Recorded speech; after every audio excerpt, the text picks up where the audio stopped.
প্রিয় লিসেনার্স, আসসালামু আলাইকুম। আমি আফনান, আশা করি সবাই ভালো আছেন, সুস্থ আছেন। এই ঘটনাটি আমাদেরকে যে পাঠিয়েছেন তার নাম আব্দুল আহাদ। ওনার বাড়ি ঢাকার যাত্রাবাড়ি ধলপুরে। ওনার দেশের বাড়ি কিন্তু ভোলা জেলায়। আর ঘটনাটি ওনার গ্রামেরই ঘটনা। 2017 সালে কুরবানি ঈদের পর উনি ওনার পরিবার সহ গ্রামে গিয়েছিলেন। গ্রামে যাওয়ার জন্য লঞ্চের কোনো বিকল্প যানবাহন ছিল না। লঞ্চ সন্ধ্যা 7টায় রওনা দিয়েছিল আর ওইখানকার খেয়াঘাটে পৌঁছায় রাত 2টার দিকে। গ্রামে তখন মোবাইলের নেটওয়ার্ক ছিল খুবই দুর্বল, পাওয়া যায় না বললেই চলে। গ্রাম থেকে প্রায় 25 কিলোমিটার দূরে একটি মোবাইল টাওয়ার ছিল। অনেকদিন পর গ্রামে গিয়েছেন তো রাস্তাঘাট চিনতেও বেশ অসুবিধা হচ্ছে। যতই গ্রামের ভিতরে প্রবেশ করছেন মোবাইলের নেটওয়ার্ক ততই কমে আসতে শুরু করে। আহাদ ভাইয়ের খুব ঘুম ঘুম অবস্থা ছিল ওই সময়, একটু ঠান্ডাও লাগছিল।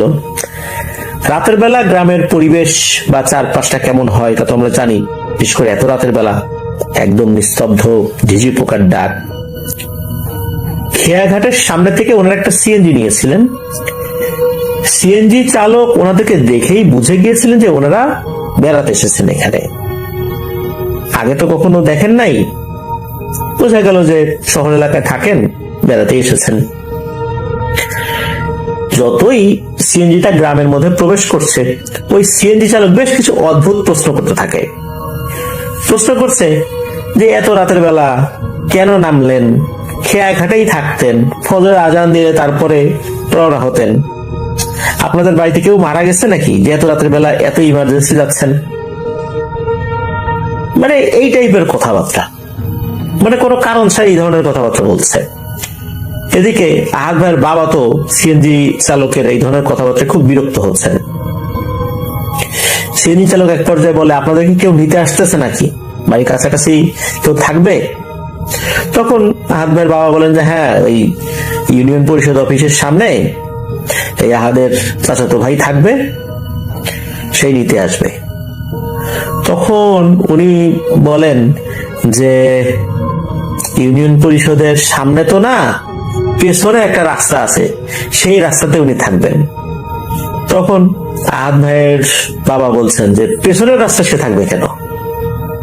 তখন সিএনজি চালক বলতেছে সে চাইলেও সামনের রাস্তায় থাকতে পারবে না। এই কথা শোনার পর আহাদ ভাইয়ের বাবা খুব বিরক্ত হয়ে বলেন যে আপনি নিয়ে আর কথা বলেন না তো, চুপচাপ থাকেন, আপনি সোজা ইউনিয়ন পরিষদের কাছে নিয়ে যান তো। উনি আর কথা তো তার ওভাবে বলেন না, তারপরেও মাঝে মাঝে কিছু কিছু অদ্ভুত প্রশ্ন করলেও আহাদ ভাই তার বাবা ওনারা এগুলোর কোনো উত্তর দিচ্ছিলেন না। ইউনিয়ন পরিষদের সামনে যাওয়ার পর দেখা গেল যে আহাদ ভাইয়ের চাচাতো ভাই ওইখানটাতে নাই। তখন সিএনজি চালক বলছে আপনারা ওই পিছনের রাস্তার দিকে খুঁজে দেখেন, ওইখানে পাবেন। এই বলে উনি ভাড়া নিয়ে চলে যাবেন। এমন সময় দেখা গেল পেছনের রাস্তা থেকে কে যেন হেঁটে হেঁটে আসছে, হাতে একটা নিভু নিভু হারিকেনটা অনেক পুরনো। দেখেই বোঝা গেল এটা এই আহাদ ভাইয়ের চাচাতো ভাই, তার নাম হচ্ছে জাহিদ। তো উনি এগিয়ে আসছেন পিছনের রাস্তা থেকে। এগিয়ে আসার পরে সিএনজি চালক বলছে যে আমি বললাম না যে পিছনের রাস্তায় থাকবে, সে এই সামনের রাস্তায় সে থাকবে না, সে সামনের রাস্তা আসতে পারবে না। সিএনজি চালকের দিকে ওই জাহিদ ভাই তাকিয়েছেন। এরপর সিএনজি চালক সে তার মতো করে সিএনজি নিয়ে চলে যায়। কুশল বিনিময়ের পর ওই জাহিদ ভাই আহাদ ভাইকে বলছেন যে হ্যাঁ রে, এত রাতে সিএনজি কোথায় পেলি? তখন আহাদ ভাই বলছেন যে এই তো খেয়াঘাটের এখানেই তো পেয়ে গেলাম, আর এর বাড়ি নাকি এই এলাকাতে। তখন ওই জাহিদ ভাই বলছেন যে না তো, এই এলাকায় এরকম সিএনজি চালক আছে এরকম চেহারার আমার তো মনে পড়ে না। কিছুক্ষণ ভাবলেন জাহিদ ভাই, তখন বললেন যে চল চলে যাই। এদিকে হয়েছে কি, ওনাদের বাড়িতে যাবার যে রাস্তাটা, এই রাস্তাটা ইউনিয়ন পরিষদের সামনে দিয়ে খুবই সহজ একটা রাস্তা রয়েছে। এই রাস্তা দিয়ে গেলেই একটা বাঁশঝাড়ের মতো পড়ে, বাঁশঝাড় পার হওয়ার পর 1-2 মিনিট হাঁটলেই ওনাদের বাড়ি, মানে খুবই কাছে। আহাদ ভাই এবং ওনার বাবা খেয়াল করলেন যে জাহিদ ভাই হারিকেনটা নিয়ে ওই সামনের রাস্তা না ধরে পেছনের রাস্তা দিয়ে হাঁটা শুরু করছেন। তখন আহাদ ভাইয়ের বাবা বলছেন যে হ্যাঁ রে জাহিদ, এই সোজা রাস্তা থেকে থাকতে আমরা পিছন দিকে যাচ্ছি কেন? সোজা রাস্তা দিয়ে গেলেই তো অল্প সময়ের মধ্যে আমরা বাসায় চলে যেতে পারি। তখন ওই জাহিদ ভাই বলছেন যে না, সোজা রাস্তা দিয়ে যাওয়া যাবে না, সোজা রাস্তা অনেক সমস্যা আছে, আর আপনারাও কেউ সন্ধ্যার পরে এই সোজা রাস্তা দিয়ে আসেন না, দিনের বেলা আসলে আসেন, সন্ধ্যার পরে এই রাস্তা দিয়ে আসার দরকার নেই, বিভিন্ন ধরনের সমস্যা হয়। তো ওই সময়ে আহাদ ভাইয়ের বাবা, ওনাদের মধ্যে কিন্তু একটা কৌতূহল জন্ম নেয়। জাহিদ ভাইকে জিজ্ঞেস করলে জাহিদ ভাই বলেন যে না, এখন আসা যাবে না, এটা নিয়ে আর কোনো কথাবার্তা না বলাই ভালো, চলেন তাড়াতাড়ি আল্লাহর নাম নিয়ে বাড়িতে চলে যাই। আর আমাদের আশেপাশে যত ময় মুরব্বীরা আছেন তারাও সন্ধ্যার পর এই রাস্তাটা ব্যবহার করেন না। ওনারা তো হাঁটা শুরু করেছেন। ওনারা বাড়িতে পৌঁছতে ফজর আজানও দিয়ে দিয়েছে। আর ফজর আজানের পরপরই দেখা গেল বেশ কিছু লোকজন ঘর বাড়ি থেকে বের হয়ে ওই রাস্তাতে একটা পুকুর ছিল, ওনাদের বাড়ির পাশে একটা বড় পুকুর রয়েছে, ওই পুকুরে অনেক মানুষ অজু করতে আসতেন। তো লোকজন অজু করতে আসতেছে, ওনারাও বাড়িতে চলে গেলেন। ওনাদের বাড়ির ঠিক পাশাপাশি কিন্তু কোনো মসজিদ নেই, মসজিদটা আছে একটু দূরে আছে আর কি। জাহিদ ভাইকে আহাদ ভাই জিজ্ঞেস করলেন যে হ্যাঁ রে আহাদ, এই রাস্তা আসলে সমস্যাটা কি?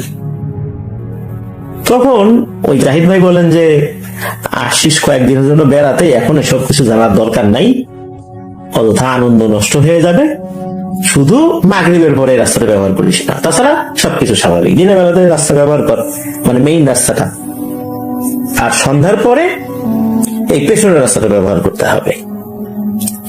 এদিকে আহাদ ভাইয়ের বাবা তো এই সমস্ত কথাবার্তা মানতে চান না, বিশ্বাস করতে চান না। উনি বলেন যে অযথা গ্রামের মানুষজন এটা নিয়ে একটা বিভ্রান্তি ছড়াচ্ছে, কই আমি তো আগে কখনো শুনি নাই যে এই রাস্তায় সমস্যা আছে, এই প্রথম শুনতেছি যে এই রাস্তায় সমস্যা আছে। কি থেকে কি হয়েছে না হয়েছে এটা নিয়ে এখন মানুষের মধ্যে কুসংস্কার, বিভ্রান্তি এগুলো ছড়াই গেছে। যাই হোক, ওনারা তো বাড়িতে গেছেন, বিশ্রাম নিয়েছেন। আর যখন বিকেল হয়ে গেছে, বিকেল হওয়ার পর আহাদ ভাইয়ের বাবা উনি জানতে পারলেন যে সন্ধ্যার পর যে বাজারটা রয়েছে, ওই বাজারের ওখানে বেশ ভালো বড় বড় তাজা মাছ বিক্রি হয়। সারাদিন অনেকেই নদী খাল বিলে মাছ ধরেন, এগুলো আবার সন্ধ্যার পরে এসে বিক্রি করেন। আবার সকালবেলা মাছ পাওয়া যায়, সারা রাত অনেকে মাছ ধরেন, এগুলো আবার সকালবেলা ভোরবেলা, মানে সকাল 6টা থেকে 8টার মধ্যে সেই মাছগুলো সেল হয়ে যায় আর কি।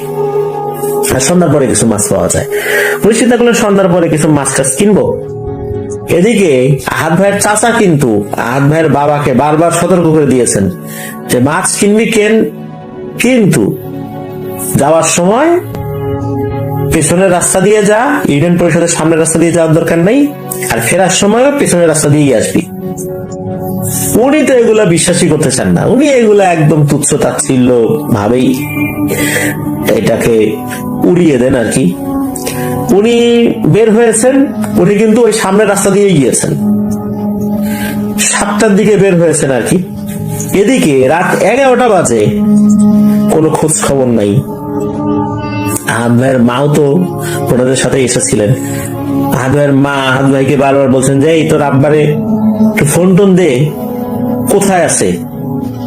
সমস্যা হচ্ছে যে ফোন দিয়েও তো লাভ নাই, ফোনে তো নেটওয়ার্ক পাওয়া যায় না, এটা একটা বড় সমস্যা।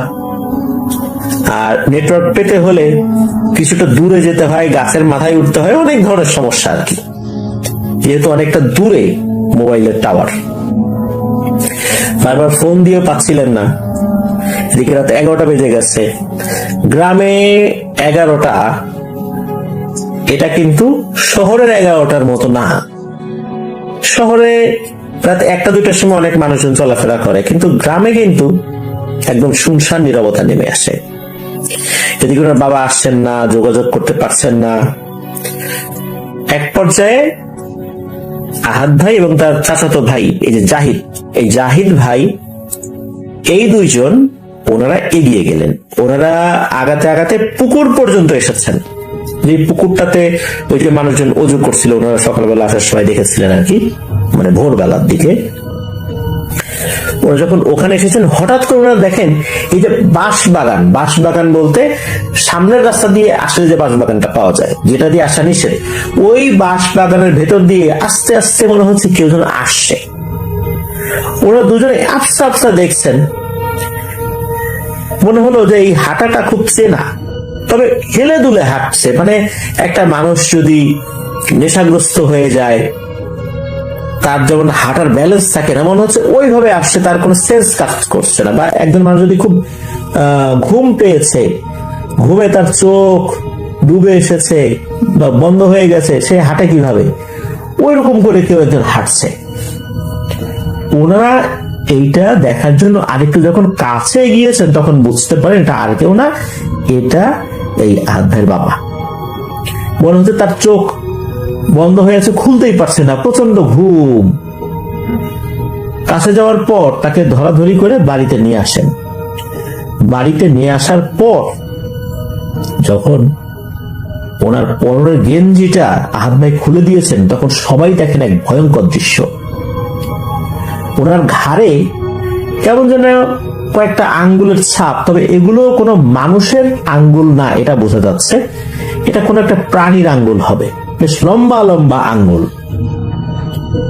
আর ঘাড়ের ঠিক উপরের দিকে মাথার যেই চুলগুলো থাকে, এখানে বেশ কিছু চুল নাই, মনে হচ্ছে সেখান থেকে কিছু চুল কেউ খাবলে তুলে ফেলেছে। এদিকে ওনার বাবার তো মারাত্মক জ্বর আসছে রাতের বেলা। ওনার বাবা ভালো করে কথাই বলতে পারছেন না, ওনার কাছে কিছু জিজ্ঞেসও করেন নাই যে কি হয়েছে। তবে আহাদ ভাইয়ের চাচা আন্দাজ করেছেন যে তার সাথে খারাপ কিছু হয়েছে। ওই রাত তো ওভাবেই চলে যায়। পরের দিন বিকেল বেলা ওনার আব্বু কিছুটা যখন স্বাভাবিক হয়েছেন, তখন তাকে জিজ্ঞেস করা হয় গত রাত্রে হয়েছিলটা কি। তখন ওর আব্বু জানান যে উনি স্বাভাবিকভাবেই যে রাস্তা দিয়ে চলাচল নিষেধ ছিল ওই রাস্তা দিয়েই উনি চলে গেছেন, তবে যাওয়ার সময় কোনো সমস্যা হয় নাই। উনি যখন বাজারে গিয়েছেন, বাজারে যাওয়ার পর মাছ বাজারে যখন উনি ঢু মেরেছেন যে মাছ কি উঠেছে, দেখতে পান বেশ বড় সাইজের একটা কাতল মাছ, বেশ তরতাজা একটা কাতল মাছ, পুকুরের বা চাষের না, এইটা নদীর কাতল মাছ, এটা উঠেছে। উনি চিন্তা করলেন কাতল মাছটা কিনে নিয়ে যাই। কাতল মাছটা কেনার পর উনি ওই বাঁশ বাগানের রাস্তা দিয়েই প্রবেশ করেছেন।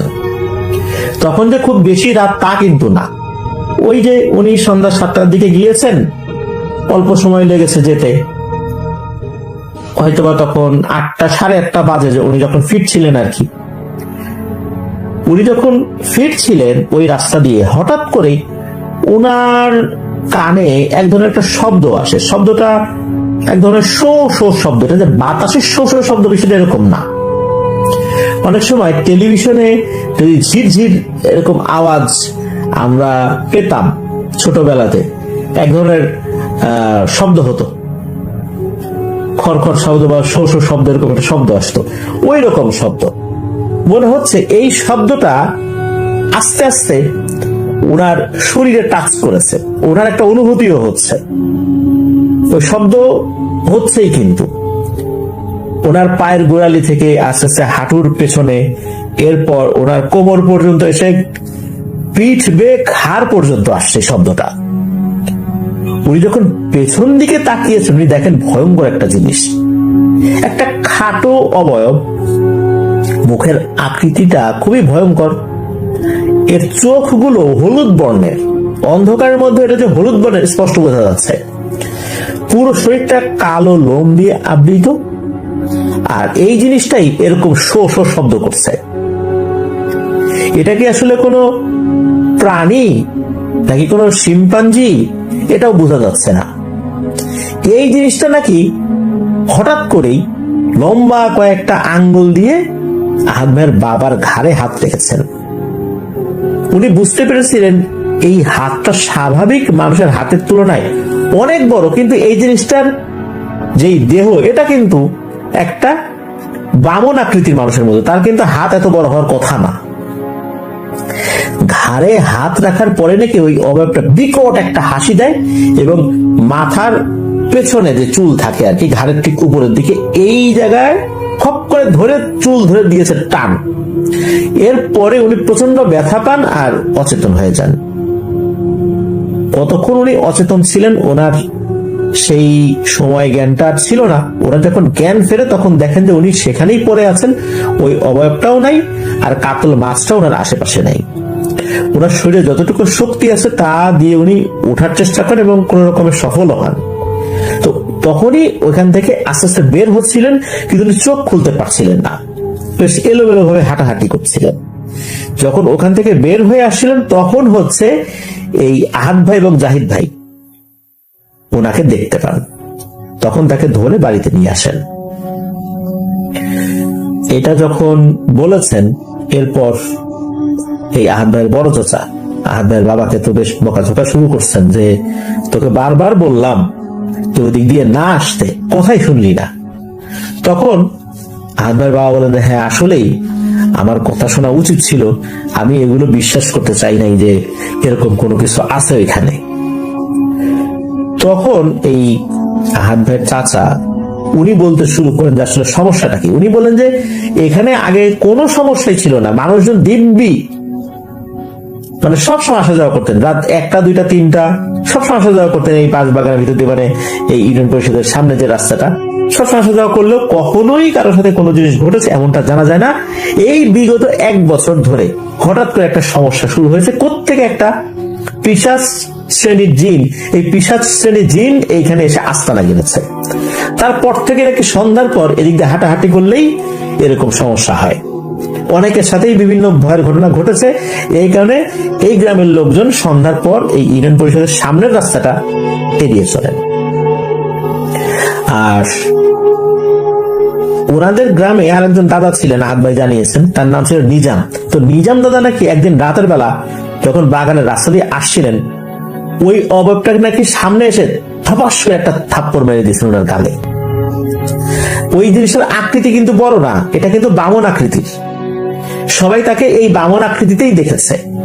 আহাদ ভাইয়ের বাবা যেভাবে দেখেছেন ওই জিনিসটা যাতে সামনে পড়েছে, সবাই এই একই আকৃতি একই চেহারায় দেখেছেন। এই পিশাচটা নাকি খুব বিরক্ত করে, বিশেষ করে সন্ধ্যার পর থেকে নিয়ে সকাল পর্যন্ত। কেউ যদি ভুল করে মাছ নিয়ে ওদিকে ঢুকে যায় তাহলে তো বিরক্তির পরিমাণ আরো বেড়ে যায়। এই সমস্যার সমাধানের জন্য নাকি আহাদ ভাইয়ের চাচা এক কবিরাজ এনেছিলেন। ওই কবিরাজ ওই বাঁশ বাগানের ওখানে গিয়ে কিছু দোয়া দরুদ পড়ে আসে, কিন্তু সেই কবিরাজ জানিয়েছিলেন যে এই পিশাচটা সহজে যাবে না, এ মানুষের ক্ষতি করার চেষ্টা করতেই থাকবে। এরপর নাকি আরো একজন ভালো মানের কবিরাজ পরবর্তীতে আনা হয়েছিল, যেটা আহাদ ভাই জানিয়েছেন। তো ওই কবিরাজ জানিয়েছিলেন যে এই জিনিসটাকে এখান থেকে তাড়ানোর উপায় আসলে খুবই কঠিন ব্যাপার, তবে একটা কাজ করলে সমাধান হতে পারে। সেটা হচ্ছে যে আহাদ ভাইদের যে বাড়ি, এই বাড়ির এখানে একটা মসজিদ তৈরি করতে হবে। মসজিদে যখন 5 ওয়াক্ত নামাজের জন্য আজান দেয়া হবে, মানুষজন এখানে নামাজ পড়তে আসবে, ইবাদত বন্দেগী করবে, কোরআন তেলাওয়াত করবে, তখন আস্তে আস্তে এই পিশাচটা এখান থেকে চলে যেতে পারে। তো উনি এই পরামর্শ দিয়েছিলেন, সেই পরামর্শ অনুযায়ী পরবর্তীতে ওখানে একটা ছোট করে মসজিদ তৈরি করা হয়। মসজিদটা এখনো আছে, মানুষজন সেখানে নামাজ পড়ছেন, ইবাদত বন্দেগী করছেন, 5 ওয়াক্ত নামাজের জন্য আজান হচ্ছে, ধর্মীয় বিভিন্ন কার্যকলাপ সেখানে হচ্ছে। তবে মসজিদটা হওয়ার পর এই পিশাচের উপদ্রব অনেকটা কমে গেলেও মানুষজন সন্ধ্যার পরে ওই রাস্তাটা ব্যবহার এখন করেন, তবে খুব সাবধানে ব্যবহার করেন। মাঝে মাঝে নাকি রাতের বেলা এখনো ডাক শোনা যায়, নিশি ডাক। তবে 3 বারের বেশি ডাক না দিলে কেউ আর দরজা খোলেন না, এমনটাই জানিয়েছেন আব্দুল আহাদ ভাই। ধন্যবাদ জানাচ্ছি আব্দুল আহাদ ভাইকে।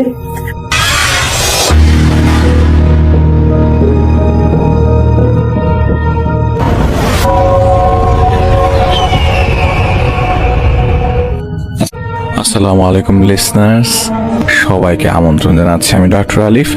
আশা করছি আপনারা সবাই ভালো আছেন, সুস্থ আছেন।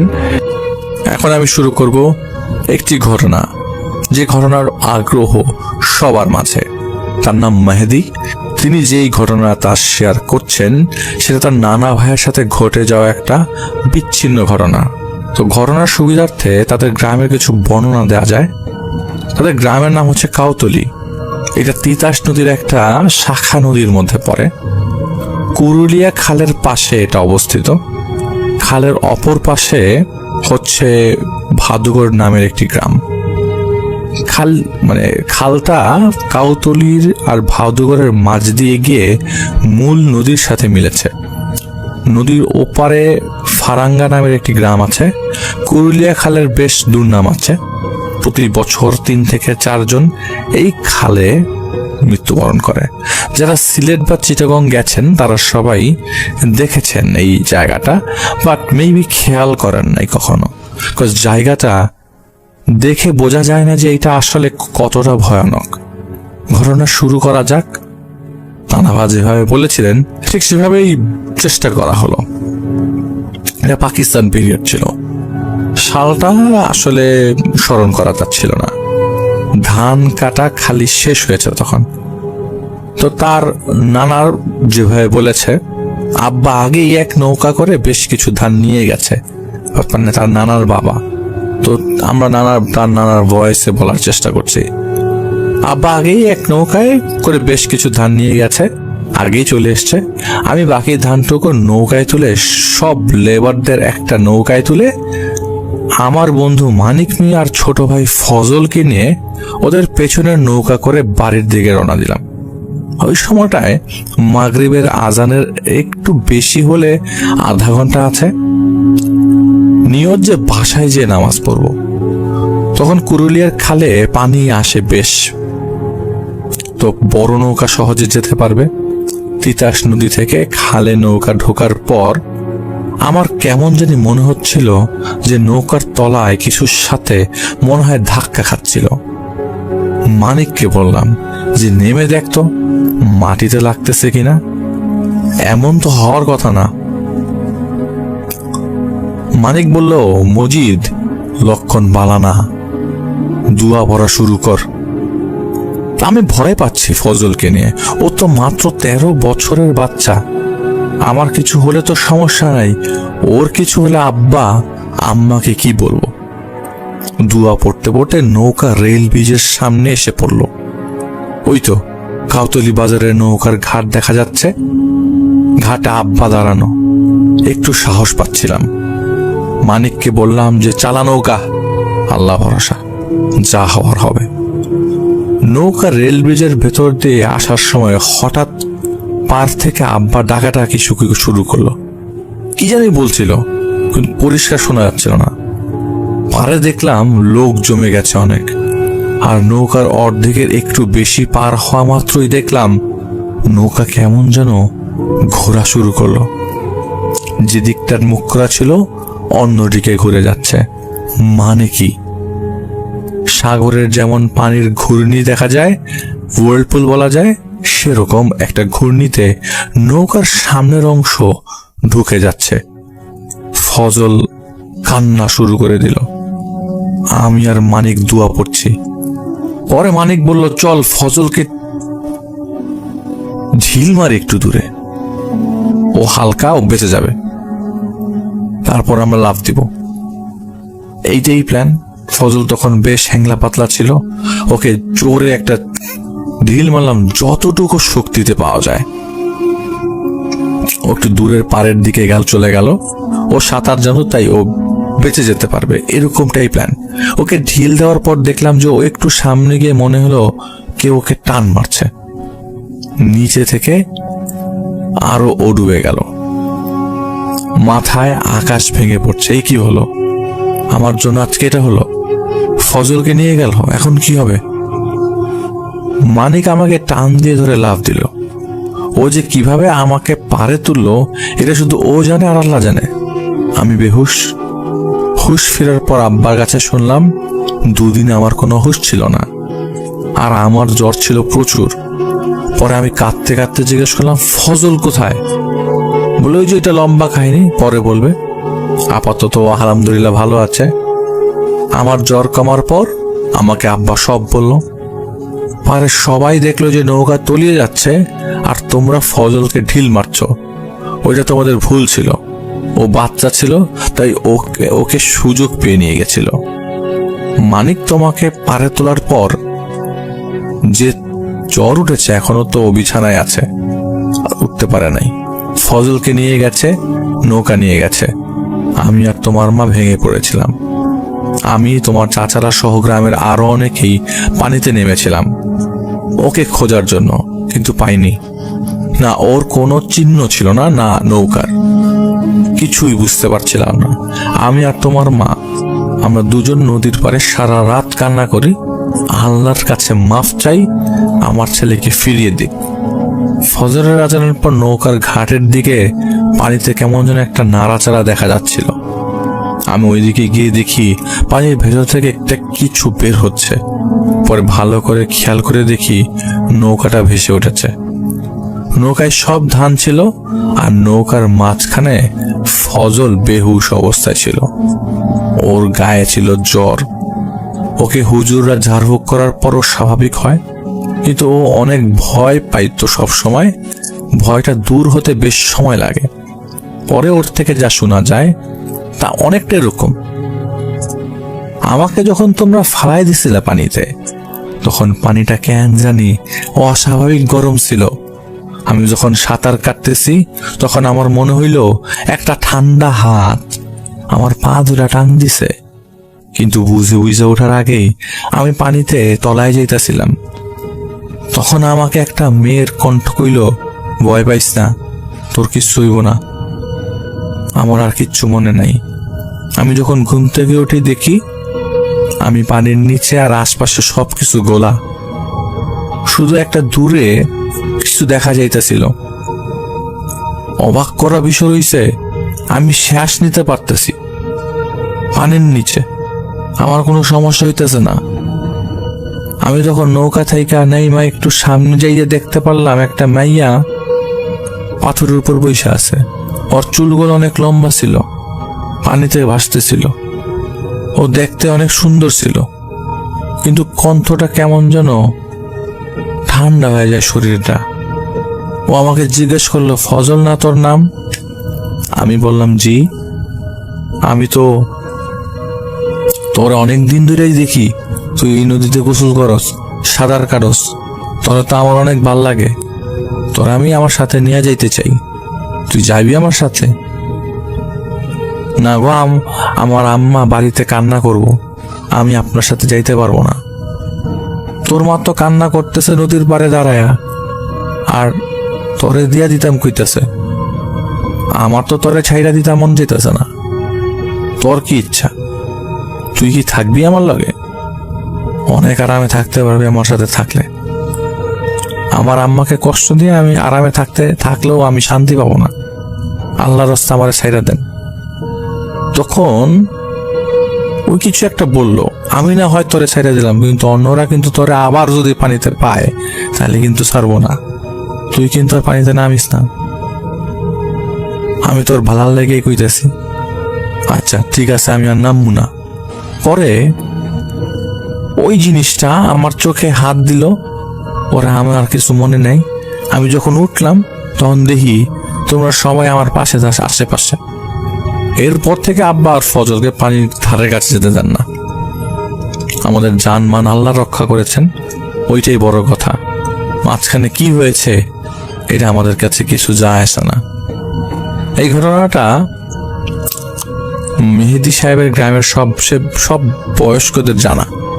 ঘটনাটা অনেকটা লোকাল মিথের মতো, অনেকটা লোকাল মিথ বলেই বলা চলে আর কি। 2016 সালে সেই ফজল নানা মারা গেছেন এবং আল্লাহ তাকে জান্নাতবাসী করুক। যেহেতু ফজল নানার ঘটনা আমরা শেয়ার করলাম, তিনি যখন ছোট ছিলেন, তো অনেক বয়স্ক, অবশ্যই অনেক আগের কথা। তো তার ঘটনার জন্য অনেক অনেক ধন্যবাদ মেহেদি ভাই, আপনার ঘটনার জন্য। আমি আরেকটা ঘটনা বলবো আপনাদেরকে সবাইকে। যেই ঘটনাটা আমাদেরকে পাঠিয়েছেন মার্জিয়া মেহজাবিন আপু। ইদানিংকালে তার ঘটনার বেশ সুনাম রয়েছে এবং মার্জিয়া মিজামিন আপু বেশ কিছুদিন যাবত আমাদের কাছে খুব ভালো ভালো ঘটনা পাঠাচ্ছে বিধায় আমরা তার আরেকটি ঘটনা শেয়ার করছি। 1987 সালে শঙ্কর, যেটি একটি ছদ্মনাম, ধামরাইয়ের একটি শ্মশানের দায়িত্বরত রয়েছেন প্রায় 30 বছর ধরে। মৃতের গোসল থেকে পোড়ানো মানে দাহ করা পর্যন্ত সব কাজই তিনি করে থাকেন। তার 2জন ছেলে আছে, 2টা ছেলে অয়ন এবং অর্ণব। তারা দুজনও সেই শঙ্কর কাকার সাথে তার কাজে সাহায্য করেন এবং একদম ছোট থেকেই শঙ্কর কাকা তখন প্রথম সন্তানের বাবা হয়েছেন, অর্থাৎ তখন তার ছেলে অয়নের জন্ম হয়েছে। মাত্র কয়েকদিনের শিশু ছিল সে। অয়ন শঙ্কর কাকার কাজ না থাকলে বেশিরভাগ সময় তার পরিবার, তার ছেলেদের সাথে কাটাতেন এবং তার স্ত্রীকে সময় দিতেন, কারণ 2টো ছোট ছোট বাচ্চা। তার স্ত্রীকে একদিন সময় দিতেন তো রেগুলারলি। এক রাতে তিনি স্ত্রী পুত্র সমেত ঘুমিয়েছিলেন। রাত তখন আনুমানিক 11টা বাজে। যখনকার ঘটনা, তখনকার সময় রাত 11টা অনেকটা গভীর রাত হিসেবে বিবেচিত হতো। তো যাই হোক, বাহির থেকে কেউ একজন ডাকে, শঙ্করদা, ও শঙ্করদা, বাইরে আহো, একটু তাড়াতাড়ি আহো, শবদেহ আইছে, কাম আছে, শঙ্করদা আহো। শঙ্কর কাকা উঠলেন, তো তিনি বললেন, খাড়াও আমি আইতাছি। তিনি বলে তিনি দেখলেন যে তার সাথে কাজ করে যার নাম ছিল বিমল, সে দাঁড়িয়ে আছে। তো শঙ্কর কাকা বের হলেন, তার সাথে হাঁটতে হাঁটতে শ্মশানের দিকে এগোতে লাগলেন। তো এর মধ্যে তিনি দেখলেন যে ভেতরে কিছু লোক শ্মশানের কাছে চলে আসেন। তখন দেখেন ভেতরে কিছু লোক একটা লাশ নিয়ে দাঁড়িয়ে আছে। তো শঙ্কর কাকা আর বিমল দুজনকে লাশের সাথে থাকা একজন এগিয়ে আসে তাদেরকে দেখে, এবং শঙ্কর কাকার হাত ধরে বলে, দাদা, ও দাদা, দেখো বাবা নেই গো দাদা, বাবা চলে গেল দাদা, আমাদের ছেড়ে চলে গেল দাদা, তুমি একটু শেষ গোসল দিয়ে দাও। তো শঙ্কর কাকা লোকটাকে চিনলেন, কেননা সে ছিল তাদের পার্শ্ববর্তী এলাকার একজন প্রভাবশালী লোক, ছিল নাম তার রঘুনাথ। তো শঙ্কর কাকা বললেন, যখন আমি শবদেহ মানে তিনি বলছিলেন যে আমি যখন লাশ স্নান করাতে যাই, তখন আমি দেখি এটা রঘুনাথের ছেলের লাশ, আর সে লাশের মাথার খুলিটা না আলগা, দেহ থেকে মাথাটা আলাদা, চোখে তুলো দেওয়া ছিল আর গলায় দড়ির দাগ। তখন আমি বুঝে যাই যে এটা সাধারণ মরা না, এইটা আত্মহত্যা, নিশ্চিত আত্মহত্যার মরা। কিন্তু আমি যদি একে স্নান দিতে আর পোড়াতে মানা করি, তাহলে আমার সমস্যা হবে, যেহেতু এরা প্রভাবশালী। তাই আমি কিছু না বলে লাশটাকে স্নান করিয়ে মন্ত্র পড়া শুরু করে দিই।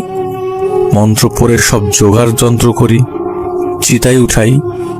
কিন্তু একটা বিষয়ে খেয়াল করি যে আমার আশেপাশে যে কে একজন কান্না করছে, শব্দ পাচ্ছি। আমি হালকা শব্দের সেই কান্নার আওয়াজ পাচ্ছিলাম একদম পরিষ্কার, তবে খুব একটা পাত্তা দিই না। আমি আমার কাজ করতে থাকি। মৃতের দাহ সম্পন্ন করার পর এখন আমার বাড়িতে ফিরতে হবে। শেষ রাতে বাড়ি ফেরার পথে কিছু দূর যাবার পর হঠাৎ করে আমি একা হয়ে যাই, আচমকা। আমার একা হওয়ার কথা না, আমি একা হয়ে যাই। পেছন থেকে কেউ একজন আমায় সজোরে টান মারে, আমি পড়ে যাই, সাথে সাথে প্রচন্ড ব্যথা পাই। সেই ব্যথা নিয়ে যখন পেছনে তাকাই, কিছুই দেখতে পাই না। সেখানে আমি কোনো রকম উঠে মন্ত্র জপা শুরু করি, মন্ত্র জপতে জপতে হাঁটা শুরু করি। এদিকে ব্যথায় আমার বেশ কষ্ট হচ্ছিল হাঁটতে। কিছু দূর আসার পর একটা বট গাছ ছিল, সেখান দিয়ে যাবার সময় কিছু একটা ধূপ করে আমার সামনে পড়ে। আমি 2 কদম পিছিয়ে যাই, কারণ কোনো কিছু আপনার সামনে পড়লে আপনি সাথে সাথেই সেটাকে ক্রস করে যাবেন না, অবশ্যই সেটার পেছনে চলে আসবেন। ভয় দেখে আমার সামনে একটা কুকুরের আধ খাওয়া মাথা এসে পড়েছে।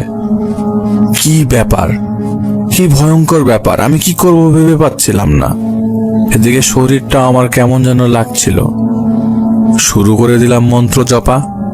জপতে জপতে সেটার পাশ কাটিয়ে বাড়ির পথে যেতে লাগলাম।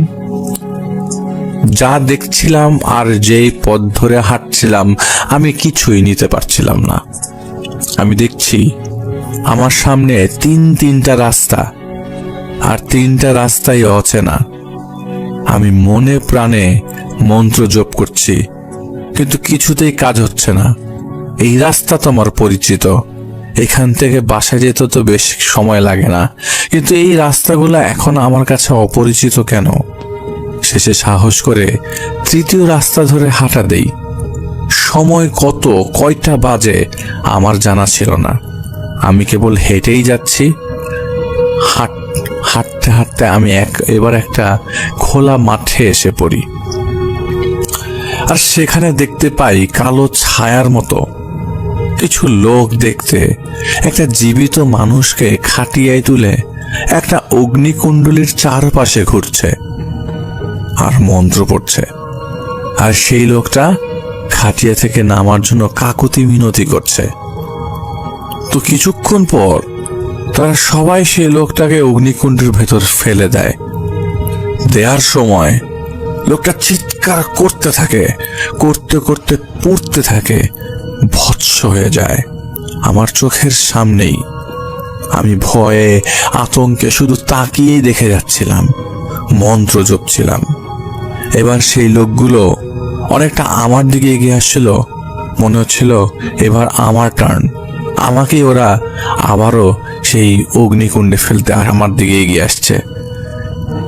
আমি আবার হাঁটতে শুরু করবো কিনা বুঝতে পারছি না, তবে একটা পর্যায়ে আমি এসব চিন্তা না করে প্রাণপণে দৌড় দিই। কোথায় বা কোন দিকে দৌড় দিয়েছি আমি জানি না। হঠাৎ কিছু একটার সাথে সজোরে ধাক্কা খেলাম। মনে হলো এই ধাক্কাটা অনেকটা অচিন ধাক্কা। এই ধাক্কাটার জন্য আমি কোনোভাবেই আমি নিজেকে ধাক্কা খাওয়ার জন্য প্রস্তুত ছিলাম না। আমি যে ধাক্কা খাবো এটা কোনোভাবেই কোনো চান্সই ছিল না। আমি পড়ে গেলাম, উঠতে চেষ্টা করছিলাম।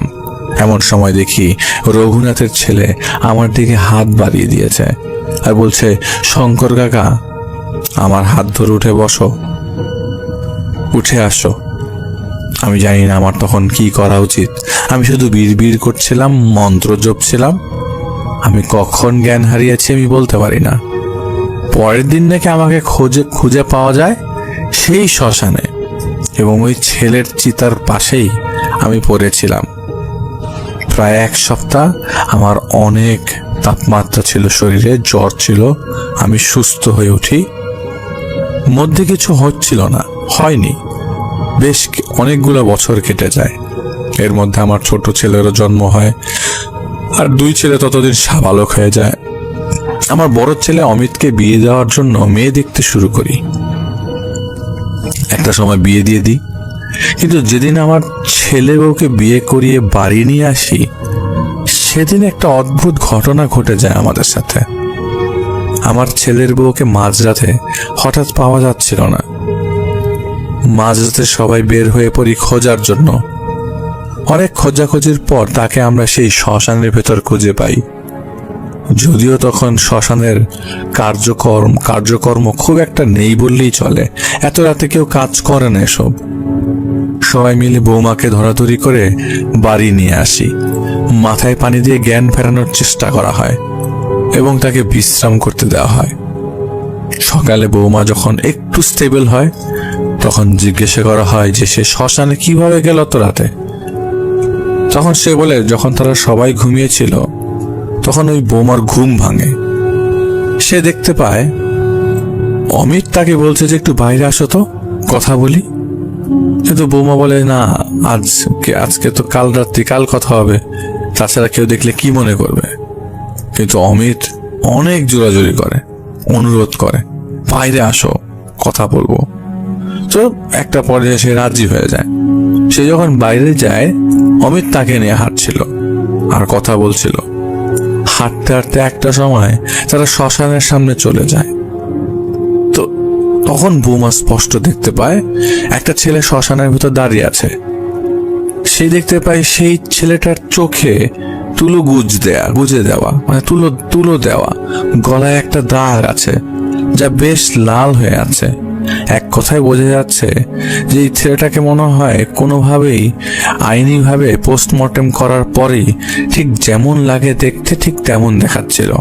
মাথার চারপাশ বেয়ে তখনও ওই ছেলেটার রক্ত ঘাড় বেয়ে পড়ছিল। বৌমা বেশ ভয় পেয়ে যায়, অমিতের দিকে তাকায় বলে, অমিত দেখো এটা কি? তো অমিত কোনো কথা না বলে হো হো করে হেসে ওঠে, বলে চলো আমরা গলায় দড়ি দেই বলে হাসতে হাসতে বৌমার দিকে একটা দড়ি এগিয়ে দেয়। আর তখনই আর কোনো কিছু চিন্তা করার শক্তি না পেয়ে তিনি জ্ঞান হারিয়ে ফেলে। আর তারপর আমরা তাকে সেখানে যে খুঁজে পাই। সকালে তাকে আমাদের এক পরিচিত পুরোহিতকে দেখানো হয়। আস্তে আস্তে সে ধীরে ধীরে সুস্থ হয়, কিন্তু প্রায় সময় সেই শ্মশানে সেই ছেলেকে দেখতে পায়। এরপর আমরা আবারও আরেকজন পুরোহিতকে দেখানো হয়, ডাক্তার দেখানো হয়, কিন্তু বৌমার ভেতর থেকে এই সমস্যা আর যাচ্ছিল না। দিন দিন সেটা বাড়তেই থাকে। এর মাঝে বৌমা আমাদের গর্ভবতী হয়। ভয় আতঙ্ক সব নিয়েই তিনি একটি পুত্র সন্তান জন্ম দেয়। যেদিন আমার নাতিটার জন্ম হয় সেদিন রাতেই আমার ছেলের বউটি গলায় দড়ি দিয়ে মারা যায়। কি কারণে, কেন মারা গেছে তা কখনোই জানা যায়নি। এই ছিল শঙ্কর কাকার একটি ঘটনা, যেটি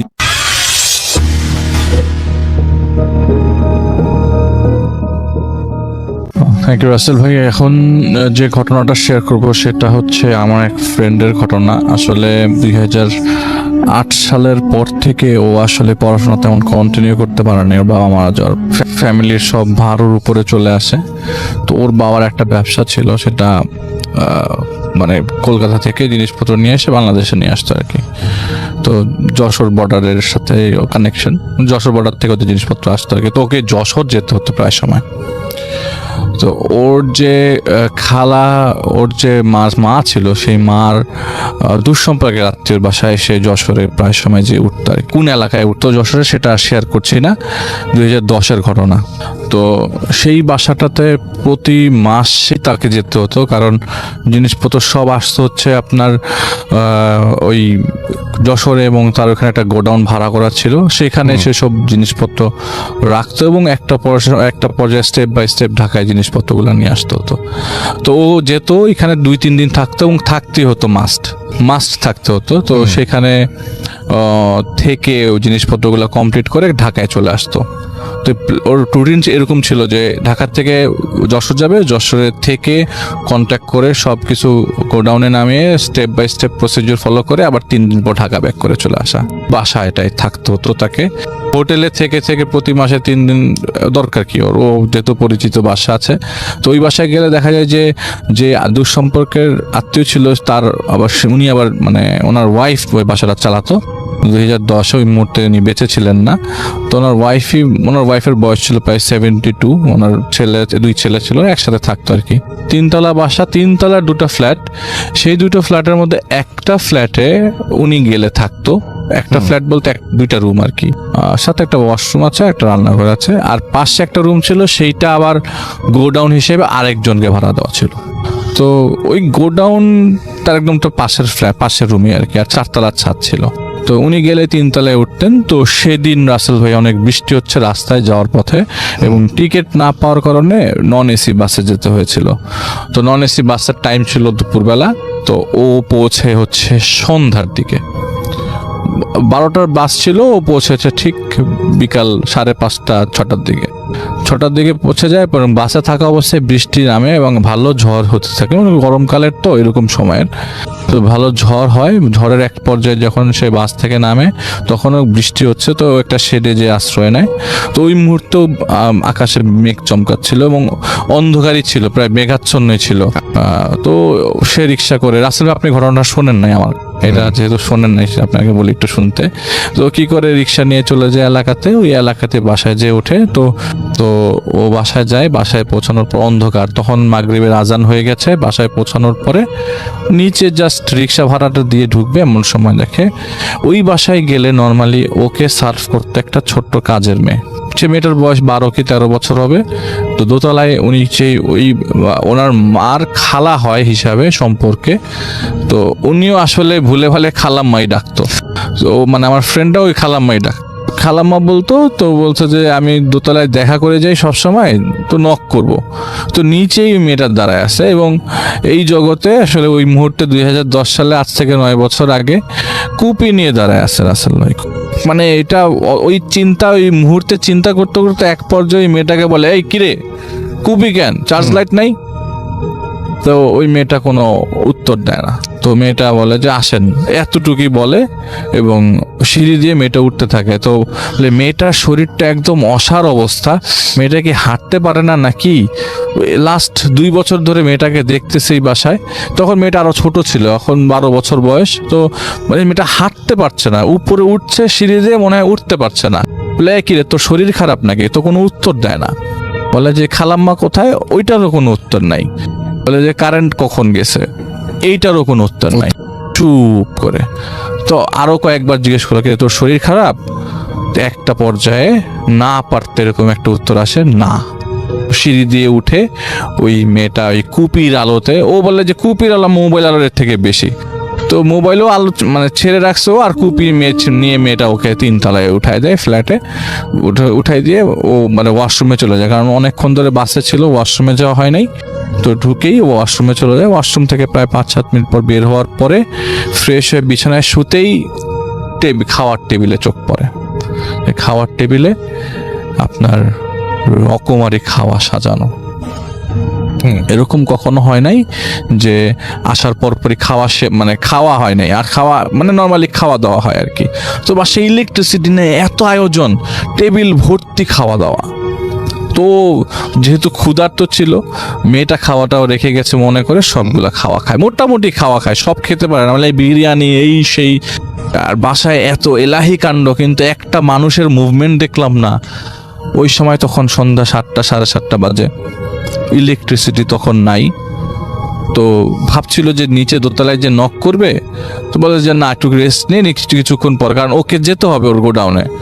তো ও কি করলো, যে 8টার দিকে বের হবে, একবার একটু রেস্ট নিয়ে যাই, খাওয়া দাওয়া করে একটু রেস্ট নেয়, কারণ দুপুরের খাওয়া হয় নাই। আর জ্যামে ছিল অনেকক্ষণ, বেশ শরীর খারাপ, মানে এক্সস্টেড ছিল, প্রায় ঘন্টাখানেক ঘুমাতে ঘুমাতে 9টা বেজেছে রাত। ও প্ল্যান ছিল 8টায় বের হবে, কিন্তু তখন বাজে রাত 9টা। তো উপরে মানে উঠে দেখে যে ওই খাওয়া দাওয়া ওই জায়গায় ওইভাবে পড়ে আছে। ও নিচে যায়, দোতলা নক করে, তো দোতলার থেকে কোনো সারা শব্দ নাই। তো নিচে নামতেই ওই ভাড়াটিয়া, ওই এতদিন ধরে আসতেছে, লাস্ট 2 বছর ধরে ওইখানে, মানে লোকজন দেখলেই বুঝে যে না এটা এই বাসার মানুষ। তো ও দেখে যায় ভাড়াটিয়ারা নিচতলায় ঢুকতেছে, ও বের হয়ে যায়, আশেপাশের কাজকর্ম শেষ করে আবার রাত্রেবেলা ঠিক 10টায় ব্যাক করে। ওর প্রোডাক্ট চলে আসে ইন্ডিয়া থেকে। তো ওইগুলি দেখে চেক করে বাসায় আসে, 10টার দিকে ঢুকবে। আমারও দোতলা হয়ে যখন উপরে উঠতে যায়, তখন সে দোতলা আবার নক করে, কিন্তু দোতলাতে কোনো সারা শব্দ নাই, কোনো নকের কোনো রিপ্লাই নেই। প্রায় 2 মিনিট, একটা 1 মিনিটের মধ্যে নক করলে মোটামুটি মানুষজন দরজা খুলে ফেলে। 2 মিনিট 3 মিনিট হয়ে যাচ্ছে, কোনো দরজা নক করে। তো একটা পর্যায়ে ফেড আপে উপরে উঠে যায়, মনে হয় কেউ নাই, হয়তো বা ভিতরে আসছে, হয়তো শুনতে পাচ্ছে না।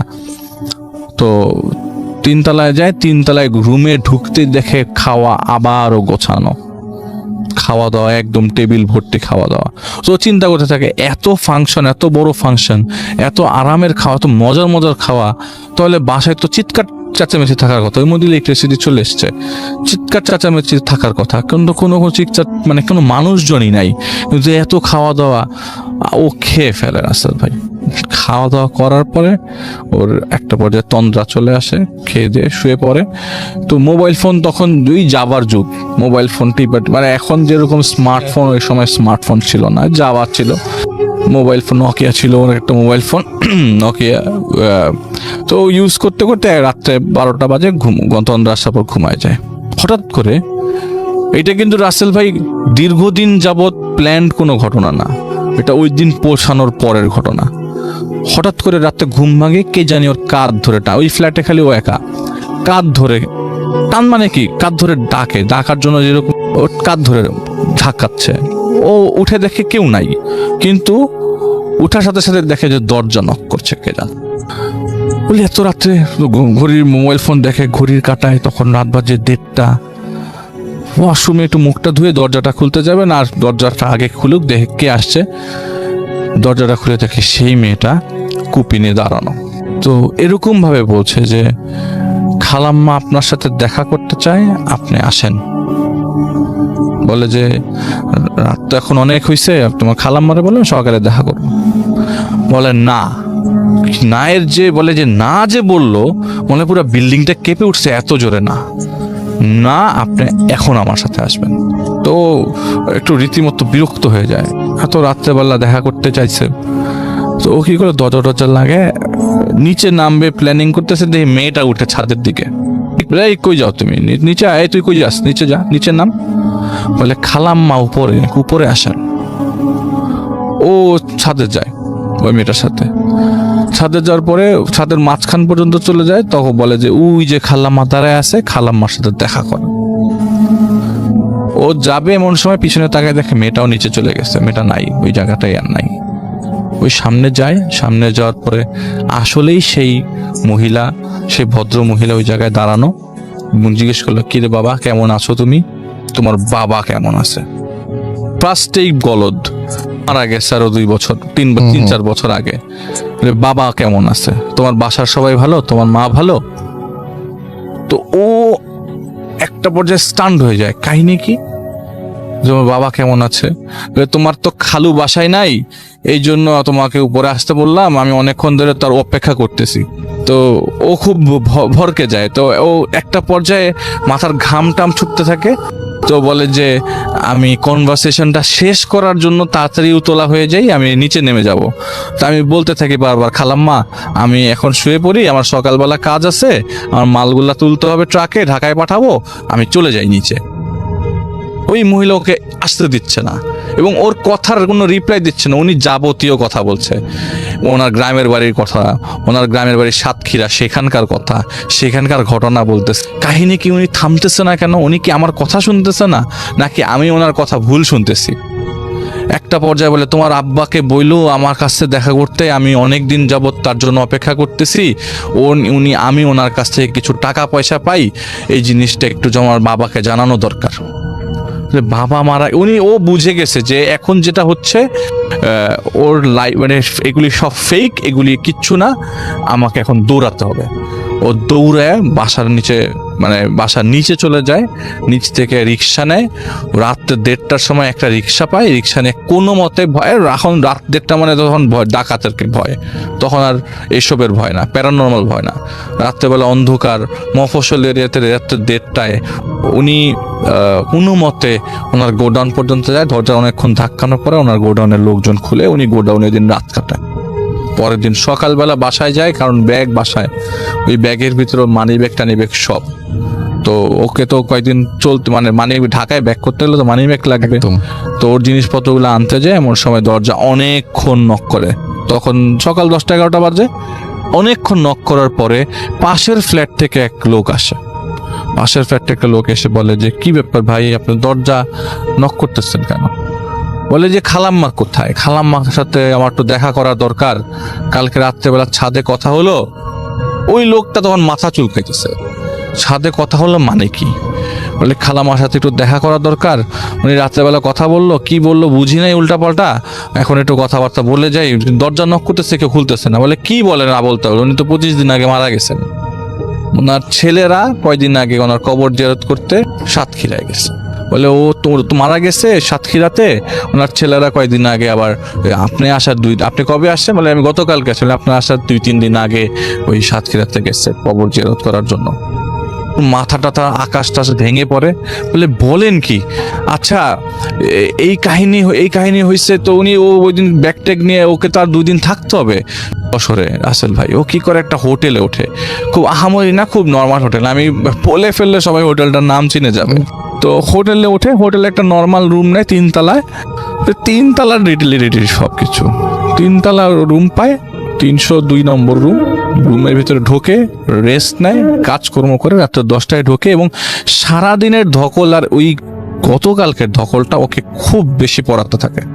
ও মাথা খারাপ হয়ে যায়, করব কি, এটা কেমনে সম্ভব? আমি রাতের বেলা তার সাথে কথা বললাম, জলজ্যান্ত মানুষটা আমার সামনে দাঁড়ায় কথা বলতেছে, অথচ এই মহিলাটা মারা গেছে 20-25 দিন আগে। আর ওর মাথা, ও সারাক্ষণ চিন্তা করতে করতে এক সময় ঘুমায় যায়, ঘুম ভাঙে, ইলেকট্রিসিটি নেই, সিগারেট ধরাবে, বারান্দায় যাবে, নর্মাল কোনো হোটেলের মতো এসিওয়ালা হোটেল না, নর্মাল হোটেল, বারান্দায় যাবে, বারান্দায় যাওয়ার সময় বিছানা থেকে পা ফালালো, পা ফালাতে দেখলো যে পায়ের মধ্যে কি জানি লাগছে, পাটা ভিজা। তো ও ওই ঘুমানোর সময় দেখে যে বিদ্যুৎ চমকাচ্ছিল, তো বৃষ্টি হয়েছে, তো জানালা দিয়ে পানি চুয়ে চুয়ে পড়ছে, পায়ের মধ্যে পা ভিজা। তো পানি আর অন্য কিছুর মধ্যে তফাৎ আছে, এটা কেমন পিছলা পিছলা। ও মোবাইলের লাইট জ্বালে, এখন ওই রুম তোর জানা নাই কোন জায়গায় সুইচ, ওকে মোবাইলের লাইট জ্বালাই সুইচ খুঁজতে হচ্ছে, কারণ রেগুলার যে রুমের মধ্যে প্রতিদিন লাইট বন্ধ করে সে জানে পজিশনটা। তো হোটেল রুম এটা তো প্রথম গেছে, তো মা নামাতেই ও যখন মোবাইল ফোনের আলো ওই জায়গায় ফেলে, মোবাইল ফোনের আলো, স্ক্রিনের আলো ফেলতেই দেখে যে মানুষ টানুষ পড়া, বোঝা যাচ্ছে না কি এটা। তো ভালো করে আলোটা ফেলে দেখে এই যে সেই মেয়েটা যে কপি নিয়েছিল, ওই মেয়েটার একটা মাথা পড়ে আছে ফ্লোরের মধ্যে, আর শরীর টরীর কিছু না, যদি 2টা হাত সাথে রাখা, মাথার সাথে 2টা হাত রাখা। এইটা দেখার পর ও দরজা খুলে এখান থেকে নিচে নেমে যায়, দৌড়ায় নিচে নেমে যায়, নিচে নেমে যে লোকজন ডাকে, জড়সড়ো করে, পুরা হোটেল যে মানুষগুলা ঘুমন্ত সবাইকে জাগায়, কারণ এক রুমে ঘটনা ঘটছে, এক চিৎকারে সবাই উঠে গেছে। সবাই রুমে এসে দেখে কিচ্ছু নাই, লাইটটা জ্বালা নাই, কিচ্ছু নাই, নাথিং ওয়াজ দেয়ার, কোনো কিচ্ছু ছিল না। সবাই বলতেছে না এটা আপনার ঘুমের মধ্যে ভুল, অথবা এটা আপনি ঘুমের মধ্যে কোনো স্বপ্ন দেখছেন, অথবা আপনার বলে না রে ভাই, আমি পা দিয়ে ফিল করছি জিনিসটা, পা দিয়ে ফিল করছি আমি জিনিসটা, চুলের মধ্যে আমার পাড়া পড়ছে, আমি এর থেকে আপনাকে আর কিভাবে বুঝাবো। পরে ও হোটেল ছেড়ে দেয়, ও গোডাউনে থেকে লাস্ট 2 দিন গোডাউনে থেকে। কিন্তু মজার বিষয়, সে যখন ওই বাসায় যায় আবারও ওই লোকের কাছে, এবার ওই জায়গায় দরজা নক করছে, ওই দরজায় বলে যে ওনাদের বাসায় যে একটা কাজের মেয়ে ছিল, ওর এটা কিউরিয়াসিটি, কাজের ওই মেয়েটারই তো মাথা দেখলো, বলে ওই মেয়েটার কি হয়েছে, ওই মেয়েটা কোথায়, মেয়েটা থাকে না এখানে। ও বলে নাই যে মেয়েটার সাথে ওর দেখা হয়েছে, মেয়েটাই তো ওকে খাওয়া দাওয়া দিচ্ছে, এটা ওর মনে হচ্ছিল। বলে যে মেয়েটারই আসলে কি বলবো, আসলে মানুষ মারা গেলে ওই যে ভাগ্য দোষ বলে, মনে হয় যে ওর সমস্যা হয়ে গেছিল। মেয়েটা মারা যাওয়ার 4 দিনের দিন, ওই খালাম্মা মারা যাওয়ার 4 দিনের দিন, মানে আপনাদের খালাম্মা, ওনার আপা আর কি, আপা মারা যাওয়ার 4 দিনের দিন ওই মেয়েটার বাবা মেয়েটাকে নিয়ে চলে যাচ্ছিল, রাস্তার মধ্যে বাবার সময় মেয়েটা মারা যায় অ্যাক্সিডেন্টে, রোড ট্রাফিক অ্যাক্সিডেন্ট। ও তো ভাই, ও বলে যে আমি এরপর থেকে আমার লোক পাঠাবো, আমি আর যশোরে যাব না, এই অবস্থায় আর যশোরে যাওয়া সম্ভব না। আর ওই কাটা জিনিসটা ওকে প্রচুর পড়াতে থাকে। ওই দিন বাসায় মানে গোডাউনে চলে আসে, ঢাকায় আসতে পারতে পুরো রাস্তায় সে দোয়া পড়তে পড়তে, যে মানুষ কখনো অতটা দোয়া টোয়ায় ছিল না, ও দোয়া পড়তে পড়তে বাসায় আসে। বাসায় আসার পরে ও কাউকে না জেনে মানে জিনিসটা ওর মধ্যে থাকতে থাকতে অনেক দিন পড়া। এবং যেটা সবচেয়ে ইম্পর্টেন্ট কথা, ও স্বপ্নে মেয়েটাকে প্রায়ই দেখতো। একটা পর্যায়ে ও একটা মানুষের কাছে যায়, বলে যে ভাই আমি সাইকোলজিস্টের কাছে যাই, সাইকিয়াট্রিস্টের কাছে, যে আমি এই ঝামেলায় পড়ছি। বলে যে এইটা একদিক দিয়ে সাইকোলজিক্যাল ডিফেক্ট, যে আপনি ওইখানে যে খাওয়া দাওয়া খাইছেন, আপনি যদি বলেন যে ওর খাওয়া দাওয়া খাওয়ার কারণে আপনি বারবার ওকে দেখছেন, যদি কোনো হুজুরের কাছে যান তাহলে ও আপনাকে এই কথাই বলবে। আর আমি বলবো এইটা আপনার ফিজিক্যাল প্রবলেম, যে আপনি এটা আপনি বারবার জিনিসটাকে চিন্তা করার কারণে এইটা আপনার ইমেজ বারবার ব্রেইনের মধ্যে প্রতিফলিত হচ্ছে। এক কাজ করেন, ওষুধটা খান রেগুলার, এবং একটু হাঁটেন, সকালবেলা বিকালবেলা হাঁটেন, এবং ওষুধটাকে রাত্রে ঘুমান। সো ওই লোক মানে ওই ডাক্তারটার ম্যাজিশিয়ানের মতো কাজ করছে ওর। ওই ডাক্তারের কথাটা শোনে, এবং প্রায় 2-3 মাসে এরকম প্র্যাকটিসের কারণে ও ভুলে যেতে থাকে। আস্তে আস্তে ভুলে যাওয়ার পর আর তেমন প্রবলেম হয় নাই। ভুলতে 2012 সাল এখন পর্যন্ত প্রবলেম হয় না, কিন্তু লাস্ট কয়েকদিন ধরে আসলে আমাকে গোতাচ্ছিল এই ঘটনাটা শেয়ার করার জন্য। এটাই ছিল ঘটনা।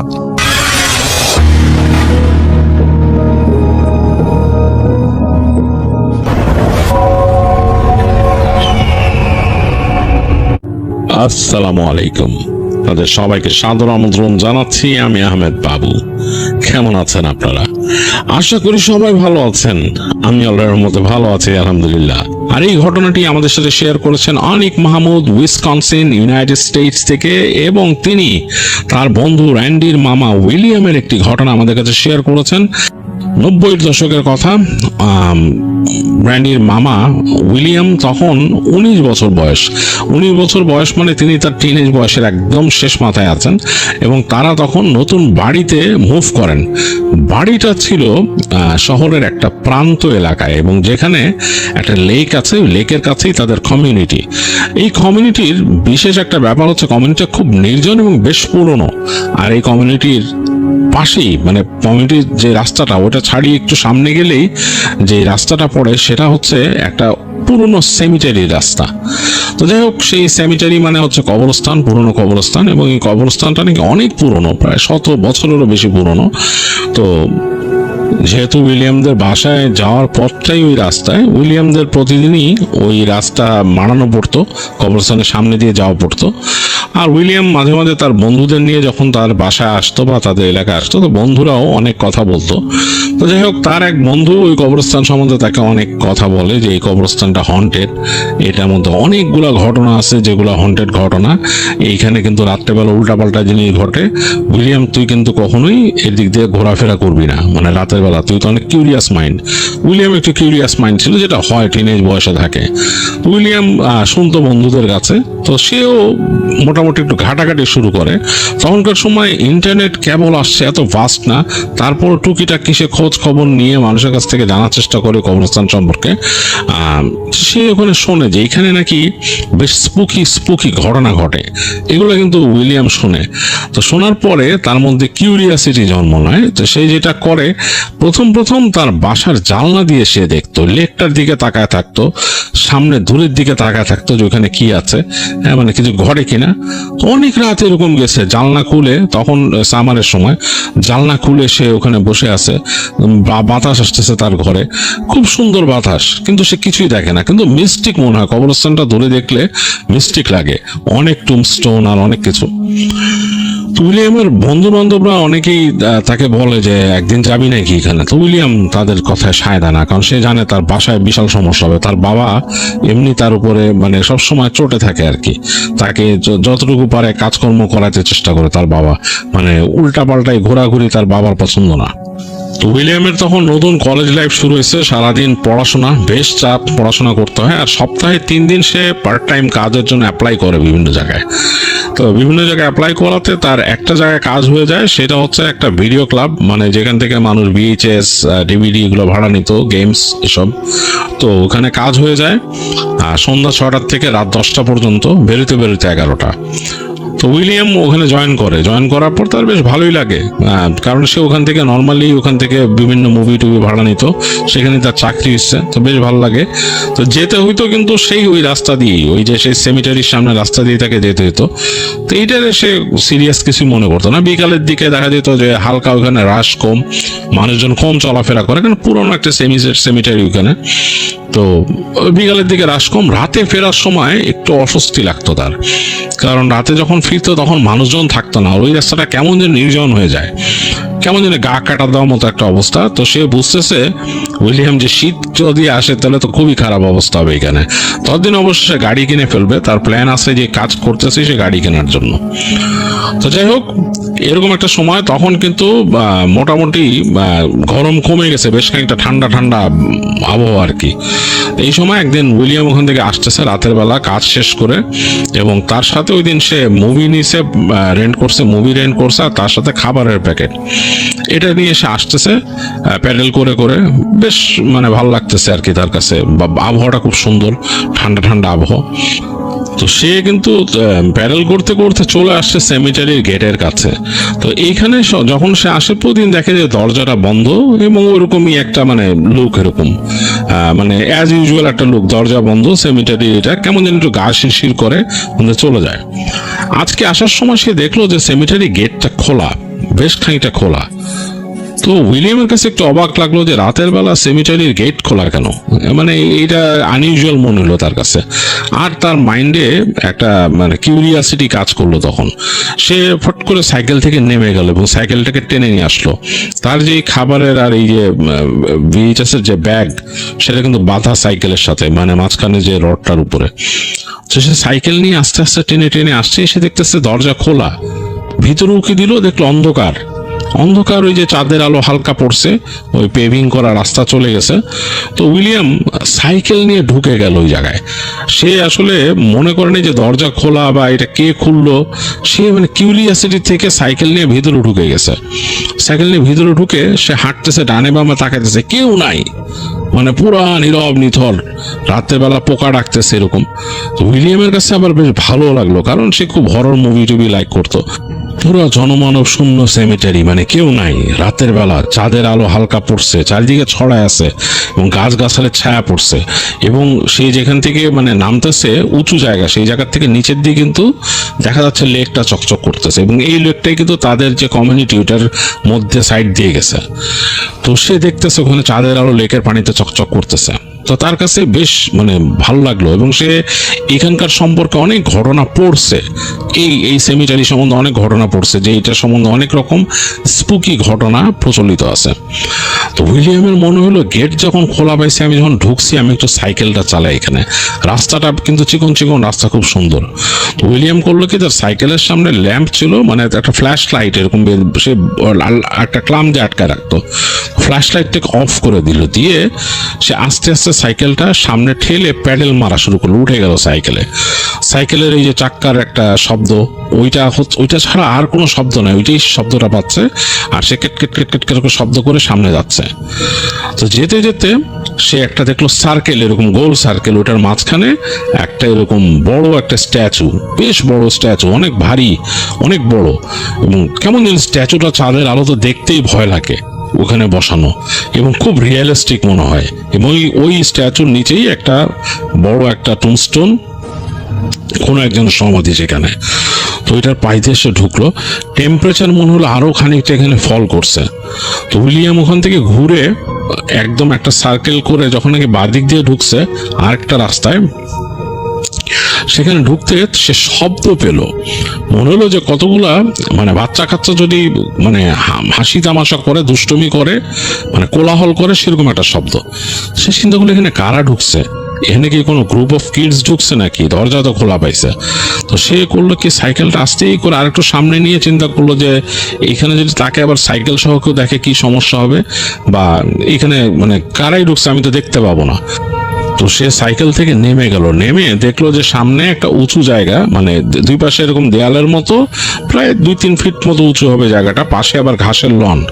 তো সে যার সাইকেলটাকে আস্তে করে ওখানে শোয়া রাখলো এবং তার যে ওই খাবারের প্যাকেট ট্যাকেট ওগুলোও শোয়া রাখলো, মানে পুরো সাইকেলটাই ওখানে শোয়া রাখলো দেয়ালের পাশে।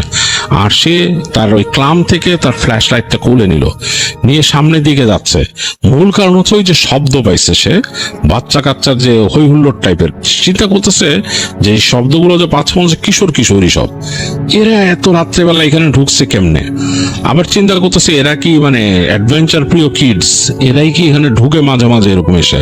সে তো জানে, তার নিজেরও খুব আগ্রহ ছিল, আরো কম বয়সে, আজ থেকে 4-5 বছর আগে তার খুবই আগ্রহ ছিল এরকম। তো সে ভাবলো এরাই কিনা। রাত্রেবেলা তো মানে জায়গাটা তো খুব সুন্দর লাগতেছে তার কাছে, মানে খুব সুন্দর, বাতাসটা ঠান্ডা ঠান্ডা, এখানে টেম্পারেচার আরো কমে গেছে। মানে তার শরীরে, উইলিয়ামের শরীরে যদিও জ্যাকেট পরা। তো সে ফ্ল্যাশ লাইটটা নিয়ে আস্তে আস্তে হাঁটা দিল। তো যেদিকে শব্দ হচ্ছে ওদিকে সে এগিয়ে যাচ্ছে এবং দেখতেছে এরকম অনেকগুলা এরকম সে মানে মোড় নিয়ে নিল। এর পাশে গাছ গাছালি আছে, লেকটা দেখা যাচ্ছে, অনেকগুলো মোড় সে নিয়ে নিল। নিয়ে এক জায়গায় আসছে, ঢুকছে, সেখানে দেখলো একটু উঁচু জায়গা, হ্যাঁ, মানে একটু পাহাড়ের মতো, টিলার মতো উঁচু জায়গা, এবং দুই পাশে গাছ এরকম করে ছেয়ে আছে দুই পাশ দিয়ে। তো সে হাঁটতে হাঁটতে গাছগুলোর কাছে আসলো। এই জায়গাটা বেশ অন্ধকার, এখানে দেখা যাচ্ছে না, চাঁদের আলো ওই টিলার মতো উঁচু জায়গাটার মধ্যে একটু পড়ছে। তো এখান থেকে সে অন্ধকারে দাঁড়ায় আলোর জায়গাটার মধ্যে দেখতে পাচ্ছে ওই জায়গায় মনে হচ্ছে অনেক টুমস্টোন আছে, ছোট ছোট অনেকগুলো টুমস্টোন কাছাকাছি। সবাক হলো এবং ওইখান থেকে মনে শব্দটা বেশি আসতেছে, মনে হচ্ছে মানে হই হুল্লোড় টাইপের, বাচ্চাদের হই হুল্লোড় টাইপের। তো সে আস্তে আস্তে এগিয়ে গেল, সে জাস্ট দেখবে, মানে কিউরিয়াস। আর সে চিন্তা করছে তাকে যদি দেখেও ফেলে বাচ্চারা, সে তাদের সাথে কথাবার্তা বলবে আর কি, যে তোমরা এখানে আসছো রাতের বেলা, এটা ঠিক না, এরকম কিছু একটা বলবে আর কি, তাদেরকে ওয়ার্নিং দিবে যে রাত্রের বেলা এরকম এসব জায়গায় ঘোরাঘুরি করা ঠিক না। তো বলতে বলতে সে সামনে এগিয়ে গেল, বেশ খানিকটা এগিয়ে গেছে সে, কিন্তু এই শব্দ পাচ্ছে কিন্তু কাউকে কিন্তু দেখতে পাচ্ছে না চাঁদের আলোতে। তো আলো যখন কাছায় গেল মনে হলো জায়গাটা অনেকটা কুয়াশাচ্ছন্ন, মানে হালকা মিস্ট দিয়ে ঢেকে গেছে, মানে এক হাঁটু সমান মিস্ট হবে ফ্লোর থেকে। তো তখন সে বুঝলো যে এই জায়গাটাই দেখা যাচ্ছিল আগে চাঁদের আলো পড়ে, এইখানে মনে হচ্ছে লাইভ সে শব্দ শুনতেছে মানুষের। এখন মনে হচ্ছে টিনের ছেলে মেয়ে ছাড়াও সে বয়স্ক মানুষেরও কণ্ঠ শুনতেছে। তো সে হাঁটতে হাঁটতে আর একটু সামনে চলে আসলো, সেই যে গাছগাছালির অন্ধকার, যে ঝোপঝাড়, ওইটার ভেতর থেকে বের হয়ে একটু সামনের দিকে আসলো। কুয়াশা তখন তার নিজের পাও কুয়াশার নিচে। সে তাকায় দেখতেছে তার থেকে বেশ খানিকটা দূরে, মানে ওই পাশে তো অনেকগুলো গাছপালা ডাল, তার ওই পাশে হচ্ছে লেক, নিচু হয়ে গেছে আবার। তো ওইখানে দেখতেছে মনে হচ্ছে অনেকগুলো মানুষ দাঁড়ায় আছে, তাদের অবয়ব বোঝা যাচ্ছে গাছের নিচে। কতগুলো টিনের ছেলে মেয়ে, তার সাথে বয়স্ক লোকও মনে হয় দেখছে, 2-1 জন দাঁড়ায় আছে ওইখানে। তো সে চিন্তা করলো এরা কি করতেছে, এই টিনেজরা এই কি করতেছে। তো সে ফ্ল্যাশ লাইটটা নিজের অজান্তেই জেলে ফেলছে। তো আলোটা সামনে যেয়ে পড়ছে, তা আলোটা যে সামনে গেল সে দেখলো কুয়াশা ভেদ করে তার আলোটা নিচ থেকে উপর দিকে একটু উঠছে। তো ওই আলো যেয়ে পড়লো টুমস্টোনের উপর, মানে বেশ কিছু টুমস্টোন, এবং যেখানে মানুষ দাঁড়ায় ছিল ওখানে কেউ নাই, মানে পুরো জায়গাটা ফাঁকা। সে সাথে সাথে ভয়ে লাইটটা আবার অফ করে দিছে। কই গেল 1 সেকেন্ড এরা?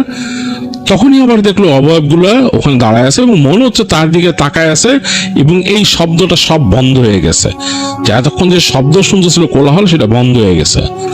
সে আবারও সামনে তাকায় দেখলো মনে হচ্ছে যে আবছা আলো আধারের মধ্যে কতগুলো মানুষের আকৃতি দাঁড়ায় আছে, এবং মনে হচ্ছে যে ওই গাছগাছালির ভেতর থেকে আরো 2-1 জন বেরোলো, এবং এগুলো মহিলা, তাদের ড্রেস দেখে বললো। কিন্তু এই যে অবয়বের মধ্যে সেই ড্রেসগুলো দেখতেছে, দেখে মনে হচ্ছে যে অনেক পুরানো ড্রেস। তো উইলিয়াম ভয়ে আরো একবার ফ্ল্যাশ লাইট জ্বালাইলো। এবার লাইট জ্বালানোর পর দেখলো যে আবার নাই, জায়গাটা ফাঁকা। কিন্তু একটা বাতাসের তোড় আসলো দিক থেকে, মনে হলো যে একটা বাতাস লেকের উপর দিয়ে দমকা বাতাস প্রবাহিত হইলো। উইলিয়ামের গায়ে বাতাসটা লাগার সাথে সাথে তার সারা শরীর কাটা দিয়ে উঠলো। উইলিয়াম ভয়ে দৌড় দিল, এবং তার কাছে কেন জানি মনে হচ্ছে এই বাতাসটা তার সাথে সাথে ছুটতেছে এবং শোঁ শোঁ শব্দ হচ্ছে। উইলিয়ামের এতটা ভয় লাগছে, মানে সে আর তা মনে করতে পারতেছে না সাইকেল কোথায় রাখছে। সে এলোমেলো দৌড়াইতেছে বিভিন্ন রাস্তা দিয়ে, দৌড়াইতে সে একটা জায়গায় ওই সার্কেলটা পেলো যেখানে নাকি ওই যে লম্বা একটা মূর্তি দেখছিল সে দাঁড়ানো। সে দৌড়ায় ওই মূর্তির পাশ দিয়ে গেল। মূর্তির পাশ দিয়ে যাওয়ার সময় তার কাছে হঠাৎ করে মনে হলো একটা কট কট কট কট কট কট কট কট কট কেমন একটা শব্দ হচ্ছে। 1 সেকেন্ডের জন্য উইলিয়াম পিছু ফিরে তাকায় দেখতেছে ওই মূর্তিটা মনে হচ্ছে জীবন্ত হয়ে গেছে। মানে মূর্তিটার মনে হচ্ছে যে মানে ওইটা একটা জীবন্ত মানুষ ওখানে দাঁড়ায় আছে, তার চোখ দুটো জ্বলতেছে এবং তার চুলগুলা ওই যে বাতাস ছাড়ছে বাতাসে উঠতেছে, এবং বাতাসটা একদম হুইসলিং করে করে শু শু করে তার কানের কাছে দিয়ে যাচ্ছে। উইলিয়াম ভয়ে দৌড়ানো শুরু করছে। সে দৌড়ায় অনেক দূর আসছে, তখন তার চিন্তা হয়েছে যে আমার সাইকেল তো ফেলে রেখে আসছি। ঠিক তখনই সে পেছনে শব্দ পাইছে একটা, মানে কেমন ভয়ঙ্কর ডাক। এই ডাকটা সে চিনে, এটা কায়োটির ডাক, কারণ সে আগে যেখানে থাকতো সেখানে কায়োটি ছিল তার আশেপাশে। কায়োটির ডাক, কায়োটি হচ্ছে বেশ ভয়ঙ্কর টাইপের কুকুর শ্রেণীর, মানে কুকুর প্রজাতির। এগুলা অনেকটা উলফের মতো, কিন্তু এগুলো ভয়ঙ্কর, কিন্তু মানুষকে অ্যাটাক করে। সে কায়োটির ডাক শুনে সে ভয়ে আর সাইকেলের কথা চিন্তা করলো না, সে প্রাণ নিয়ে দৌড় দিল।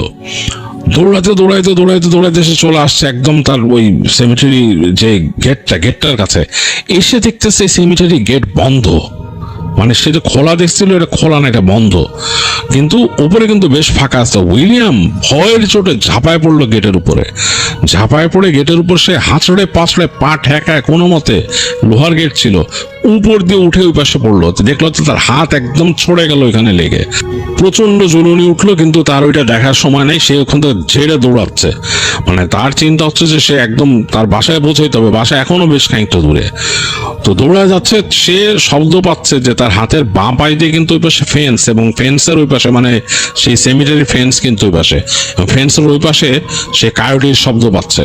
তো সে দৌড়াইতে দৌড়াইতে একসময় শেষ মাথায় এসে তাদের যে কমিউনিটি, তাদের যে বাসা মানে বাড়ির যে কমিউনিটি, ওইটা তো গেট পাইলো। গেটের কাছে কোনো সিকিউরিটি নাই, খুব অবাক কাণ্ড, সে রাতের বেলা মাঝে মাঝেই এখান থেকে সিকিউরিটি থাকে না। যাই হোক, সে দৌড় দিয়ে ঢুকে গেল, ঢুকে দৌড়াইতে দৌড়াইতে সে চলে আসলো তাদের বাসার সামনে। তো বাসার সামনে তাদের দরজার আগে বেশ খানিকটা জায়গা তো ফাঁকা আছে, ওই জায়গায় মানে বেশ উঁচু, মানে ছোট করে একটা ঘরের মতো আর কি, সেখান থেকে ঢুকে তাদের দরজা খুলতে হয়। তো ওইখানে দাঁড়ায় সে পেছন ফিরে তাকাইছে, পেছন ফিরে তাকায় দেখতেছে হু হু করে বাতাস বইতেছে তাদের বাইরে, ওখানে একদম পাতা টাতা সব উড়াই নিয়ে যাচ্ছে, মনে হচ্ছে যে ঝড় আসলে যেরকম হয় সেভাবে পাতা টাতা সব উড়াই নিয়ে যাচ্ছে ওদিকে। সে প্রচন্ড ভয় পেয়েছে। উইলিয়াম তাড়াতাড়ি কোনো মতো দরজাটা খুলছে, তার ঘর দরজা খুলে বাসার মধ্যে ঢুকে দরজা লাগাই দিল। তো সে লিভিং রুমে, তার বাবা মার বেডরুম হচ্ছে ডান দিকে আর তারটা বাঁ দিকে, সে আস্তে করে মানে তার রুমে আসলো। তার রুমে এসে জিনিসপত্র রাখলো, তার রুমের জানলা দিয়ে কিন্তু বাইরে দেখা যায় পার্কিং লট, এবং তার রুমের জানলা দিয়ে কিন্তু বাইরে পিছনে ওই যে গাছপালা, লেক, এগুলো দেখা যায়। তো ওখানে যে সে ভয়ে ভয়ে তার রুমের মধ্যে হালকা করে বাতি জ্বালছে, জেলে ওই পর্দাটা একটু সরায় সে দেখতেছে বাইরে কি, দেখলো যে অনেক বাতাস বইতেছে তার ঘরের বাইরে, মানে তাদের ওই লট দিয়ে অনেক বাতাস বয়ে যাচ্ছে। আর তারপর সে দেখলো যে তাদের যে বাসার বাইরে যে ফেন্সটা, মানে তাদের যে এই পার্কিং লটের পাশে একটা ফেন্স আছে, ওই ফেন্সের ওই পারে কিন্তু বেশ খানিকটা জায়গা, এবং তারপরে কিন্তু লেক ওদিকে। তো ফেন্সের ওখানে সে দেখতেছে অনেকগুলা চোখ, অনেক জোড়া চোখ জ্বলতেছে, এগুলা কায়োটি সে বুঝতে পারছে। এবং এগুলা এই চাঁদ নাই তো আকাশে, মানে আকাশের আলোয় মেঘের এখান থেকে আসতেছে, সে বুঝতে পারতেছে এই কায়োটিগুলার গায়ের রং ডিফারেন্ট, অনেকটা কালচে টাইপের, এবং এগুলো অনেকগুলা, মানে কত জোড়া চোখ সে গুনতে পারে নাই, এগুলো তাকায় আছে ঠিক তার অ্যাপার্টমেন্টের দিকে। তো উইলিয়াম বেশ ভয় পেয়েছে, সে তাড়াতাড়ি পর্দাটা টেনে দিয়ে সে চুপচাপ তার বিছানায় বসে রইল।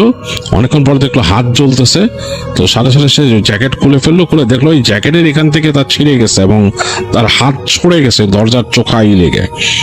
তো যাই হোক, ওইটা সে নিজেই হাইড্রোজেন প্যারক্সাইড দিয়ে ওটা ব্যান্ডেজ করে ওটা রাখলো, মানে তুলা দিয়ে ব্যান্ডেড লাগায়। তো রাতের বেলা প্রচন্ড ভয় লাগছে তার, সে ঘুমাইতে পারেনি সারা রাত। তো পরদিন সকালবেলা সে তার মাকে বলল যে আমি রাতের বেলা একটা সমস্যায় পড়ছিলাম। সে তার মার সাথে অনেক ফ্রেন্ডলি ছিল উইলিয়াম। তো তার মা জিজ্ঞেস করছে কি হয়েছে, তো সে বলছে মাকে যে এরকম এরকম ব্যাপার, আমি সেমিটারি গেট ওপেন দেখে গেছিলাম। তো তার মা খুব রাগ করলো, তারে বললো যে মানে এটা কখনোই তুমি ভালো জিনিস করো নাই, রাতের বেলা ওইখানে অনেক রকম সমস্যা হতে পারে, ওটাতে তুমি একটা থ্রিল থেকে গেছো, আমি বুঝতে পারছি তোমার মধ্যে একটা থ্রিল কাজ করছে ওখানে ঢোকার জন্য, বাট এটা ঠিক না, এটা আনসেফ। রাতের বেলা তুমি যখন দরজাটা ওখানে খোলা দেখছো, দরজাটা অন্য কেউ খুলতে পারে, কোনো খারাপ মানুষও খুলতে পারে, বা কোনো একটা অ্যাক্টিভিটিস ওখানে হইতে পারে, ইট নট নেসেসারিলি যে ওখানে প্যারানর্মাল কিছু হচ্ছে সবসময়। এটা একটা অনেক পুরনো সেমিটারি, তুমি বুঝতে পারছো না কেন ওখানে ঢুকছো তুমি। তো সে তখন বলে যে উইলিয়াম তার মাকে বলে যে আমি এটা ঠিক করি নাই, আমি আর যাবো না। তো তার মা তাকে বলে যে ওকে, আজকে দুপুরে তোমাকে নিয়ে আমি যাব, আমরা যে তোমার সাইকেলটা নিয়ে আসবো, দেখি তোমার সাইকেল কি ওখানে আছে কিনা, পাওয়া যায় কিনা। তো যাই হোক, তো সে তার মাকে বলে ওকে। তো তারপর দুপুরের দিকে তার মার সাথে সে বের হয়, উইলিয়াম আর তার মা যায়, যে ওই সেমিটারিতে ঢুকে উইলিয়ামের বুক কাঁপতেছিল, ওই জায়গায় ঢুকতে যে বেশ ভয় লাগতেছিল। তো যাই হোক, দিনের বেলা হাঁটতে গিয়েও সেই যে স্ট্যাচুটা দেখে উইলিয়ামের কাছে খুব ভয় লাগে। সে তার মাকে বলে, ইশারা করে স্ট্যাচুটার দিকে দেখায় যে এটা দেখে এরকম ভয় পেয়েছি। তো তার মা আর কোনো কথা বলে না, ওখানে জাস্ট মাথা নাড়ে। তো পরবর্তীতে গিয়ে যেখানে তার সাইকেলটা রাখছিল ওইখানেই সাইকেলটা পায়, কিন্তু ওই যে খাবারের প্যাকেটটা নাই। ওইটা ওখান থেকে কেউ নিয়ে গেছে খাবারের প্যাকেটটা, এখন কে নিয়েছে হু নোস। তো ওই তার যে নিছিল, সে ভিএইচএস স্টেপগুলো নিছিল, ওইটা আছে ওখানে। যাই হোক, সাইকেলটা নিয়ে তার মা সহ বের হয়ে আসে।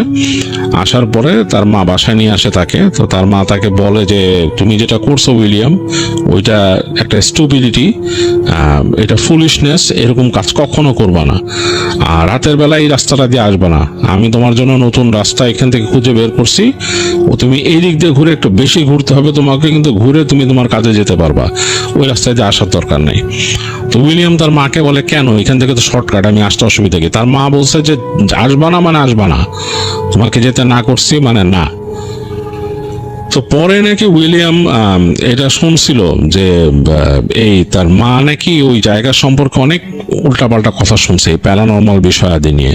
তো সে দেখতো যে উইলিয়াম পরে দেখছিল যে তার মা বাসার সামনে, তাদের বাসার যে দরজার কাছে তার আম্মা এতগুলো রসুন এরকম ঝুলাই দিছিল। তার আম্মা যে তাদের জানলা এবং বাসার কাছে রসুন এরকম ঝুলাই দিছিল। তো সে বুঝতে পারছে যে তার আম্মু এইসব জিনিসে বিশ্বাস করে, এবং তার আম্মু নাকি একটু ধর্মীয় প্র্যাকটিসও করতো। ওই চার্চে গেলে নাকি তার আম্মু ওখান থেকে হোলি ওয়াটার নিয়ে আসতো বাসায়, এগুলো ছিটাই দিত বাসার চারপাশে। তো উইলিয়ামরা যতদিন ওই বাসায় ছিল, উইলিয়ামের কাছে কেমন জানি লাগতো, সে ওই জানলার কাছে প্রায় তাকায় থাকতো এবং ভয় লাগতো। তারা যতদিন ওই বাসায় ছিল, উইলিয়াম আর কখনোই ওই রাস্তা দিয়ে রাতের বেলা চলাফেরা করেনি, কারণ তার নিজের কাছে খুব ভয় লাগতো ওখান দিয়ে চলাফেরা করতে। তো যাই হোক, এই ছিল র্যান্ডির মামা উইলিয়ামের ঘটনা, যেটা আমাদের কাছে শেয়ার করে ফেললো অনেক মাহমুদ। আমার কাছে বেশ ইন্টারেস্টিং লাগছে, ভয়ের মনে হয়েছে।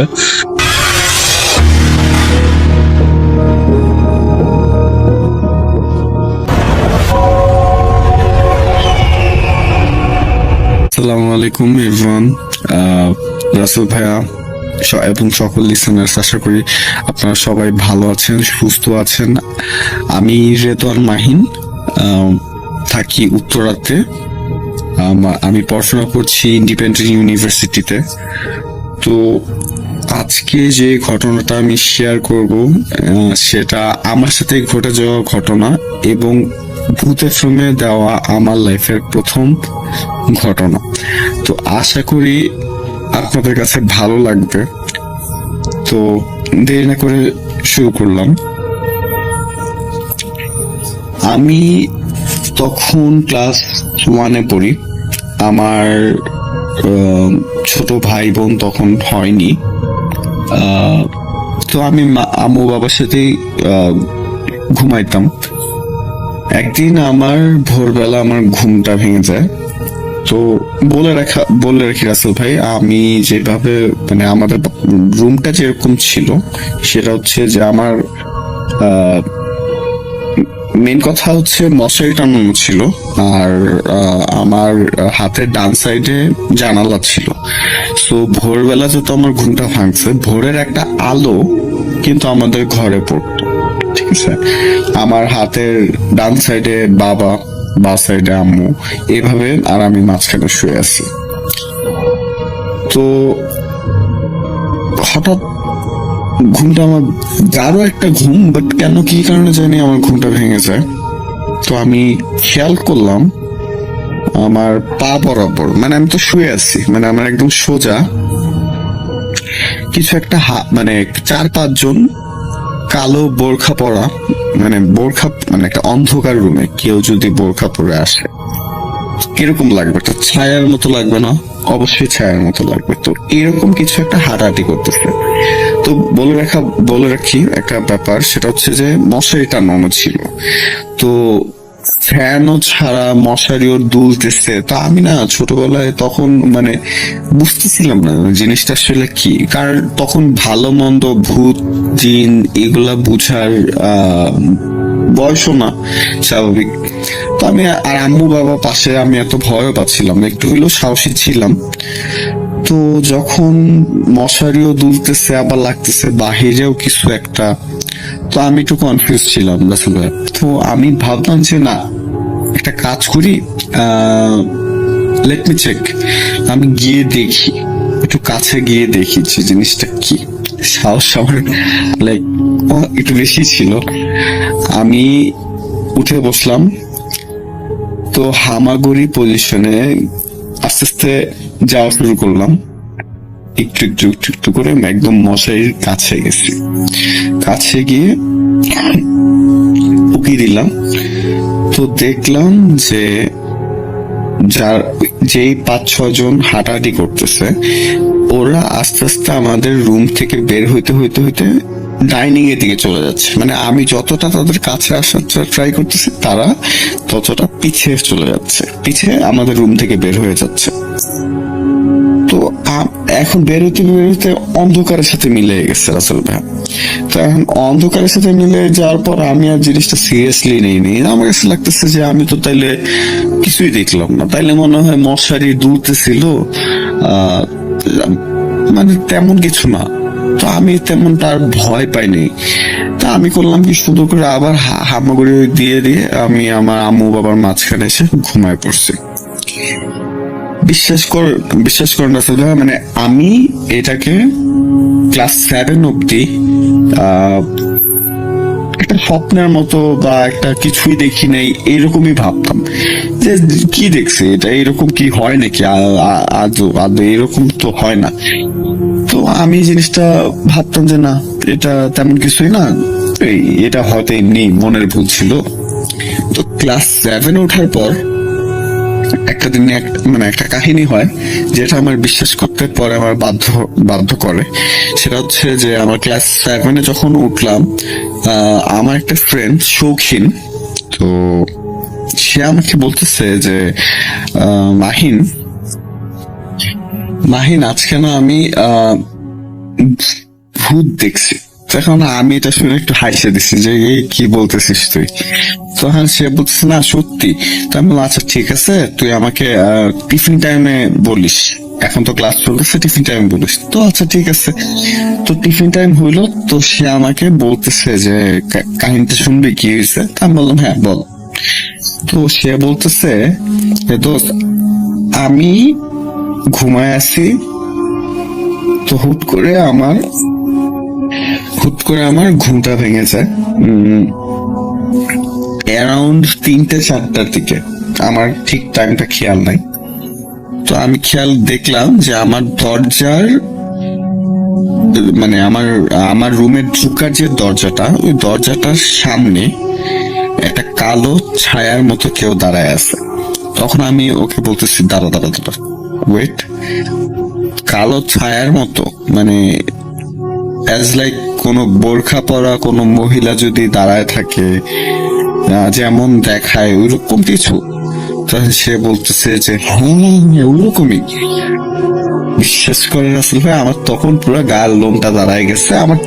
আমি ঠিক আমার ক্লাস 1 দিকে চলে গেলাম। ক্লাস 1 কাহিনীটা আমার মনে পড়ে গেল।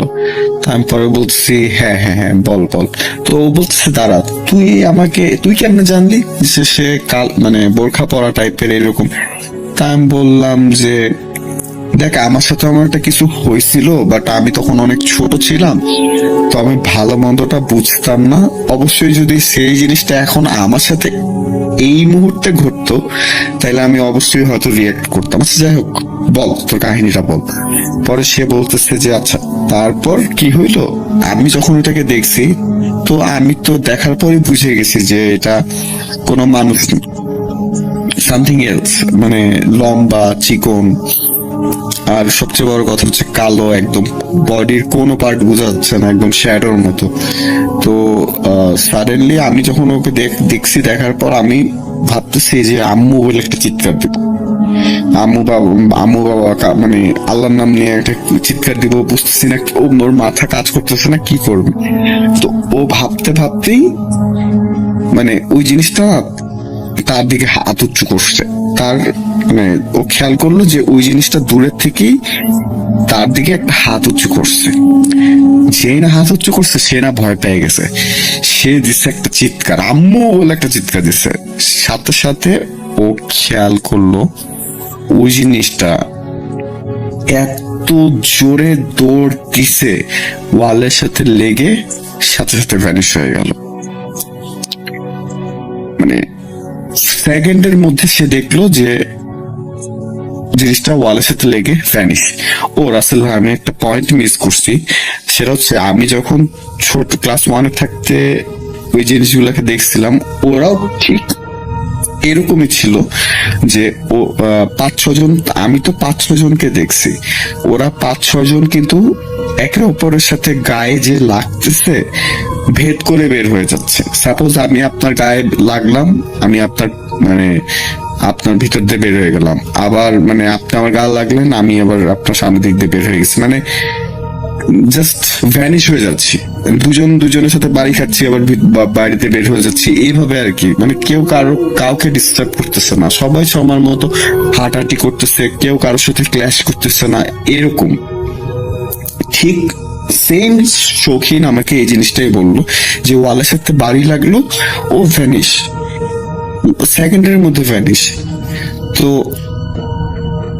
এইটা যখন শুনলাম রাসেল ভাইয়া, আমি আসলে পুরা শক হয়ে গেলাম যে না, আমি যা দেখছি ছোটবেলায়, that was real and that was something else. আর আরেকটা কথা বলি রাসেল ভাইয়া, আমি ভাবতাম যে হয়তো জিনিসটা শুধুমাত্র আমি ফেস করছি, মানে আমাদের মানে ওই যে ক্লাস 1-এর ওই সময়টায় ওই বাসাটায়, মানে আমি মনে হয় কিছু এই যে জিনিসটা নিয়ে একটু ভয় পাইছি। আসলে রাসেল ভাইয়া তখন অনেক ছোট ছিলাম, বুঝতাম না অনেক কিছুই। আসলে তা না, আম্মু বাবাও অনেক কিছুই ফেস করছে। কেন আমি আপনাকে বলি, যেমন জানালার মধ্যে সূরা লাগানো, তারপর দরজার উপর আমাদের প্রত্যেকটা দরজা, প্রত্যেকটা রুমের উপর সূরা কালাম টানানো। তো এটার পিছে তো নিশ্চয়ই কোনো রিজন আছে। আমার বাবা যে এইগুলা লাগাইতো, নিশ্চয়ই এটার পিছে কোনো রিজন আছে। আর সবচেয়ে বড় কথা হচ্ছে, আমরা ছিলাম রাসেল ভাইয়া সেকেন্ড ফ্লোরে, বুঝছেন তো। মানে এমনিতে চোরের একটা ইয়া ছিল, ঠিক আছে, আমাদের বাসা থেকে অনেক সময় অনেক কিছু চুরি হয়েছে। তো ছোটবেলা একদিন আমি বাবাকে দেখতেছিলাম যে বাবা মানে মানে এখন বুঝি যে মানে কেন সে সূরাটা পড়তেছিল। আর মানে সে একটা আঙ্গুল উঁচু করে, বাবা একটা আঙ্গুল উঁচু করে হাত ঘুরাচ্ছিল, মানে হাত ঘুরাচ্ছে আর মানে সূরা পড়ছিল। তো আমি বাবাকে তখন জিজ্ঞেস করলাম যে বাবা, মানে তুমি কি করতেছো? তো বাবা বলতেছে যে এটা এইভাবে সূরা পড়লে কোন চোর আমাদের পাশে আসতে পারবে না। তো আমি বললাম তাহলে হাত ঘুরাইলে কি হয়? তো বলতেছে যে এটা বন্ধ করে দিলাম, মানে এভাবে হাত ঘুরিয়ে ঘুরিয়ে দোয়া পড়লে আল্লাহ মনে করো আমাদের বিল্ডিংটাকে একদম কস্টেপের মতো ইয়া করে দিল, যে কোনো ঝড় তুফান, তারপর চোর টোর এগুলো আসতে পারবে না। আমি পরে বললাম ও আচ্ছা ঠিক আছে বাবা, মানে আমাকে সে বুঝাইছে, but that was something else. তারা নিশ্চয়ই কোনো কিছু ফেস করছে যেটা আমি ভয় পাবো, বাচ্চা ছেলে বলে তারা আমাকে বলতো না। যাই হোক, তো রাসেল ভাইয়া এটাই ছিল আমার ঘটনা।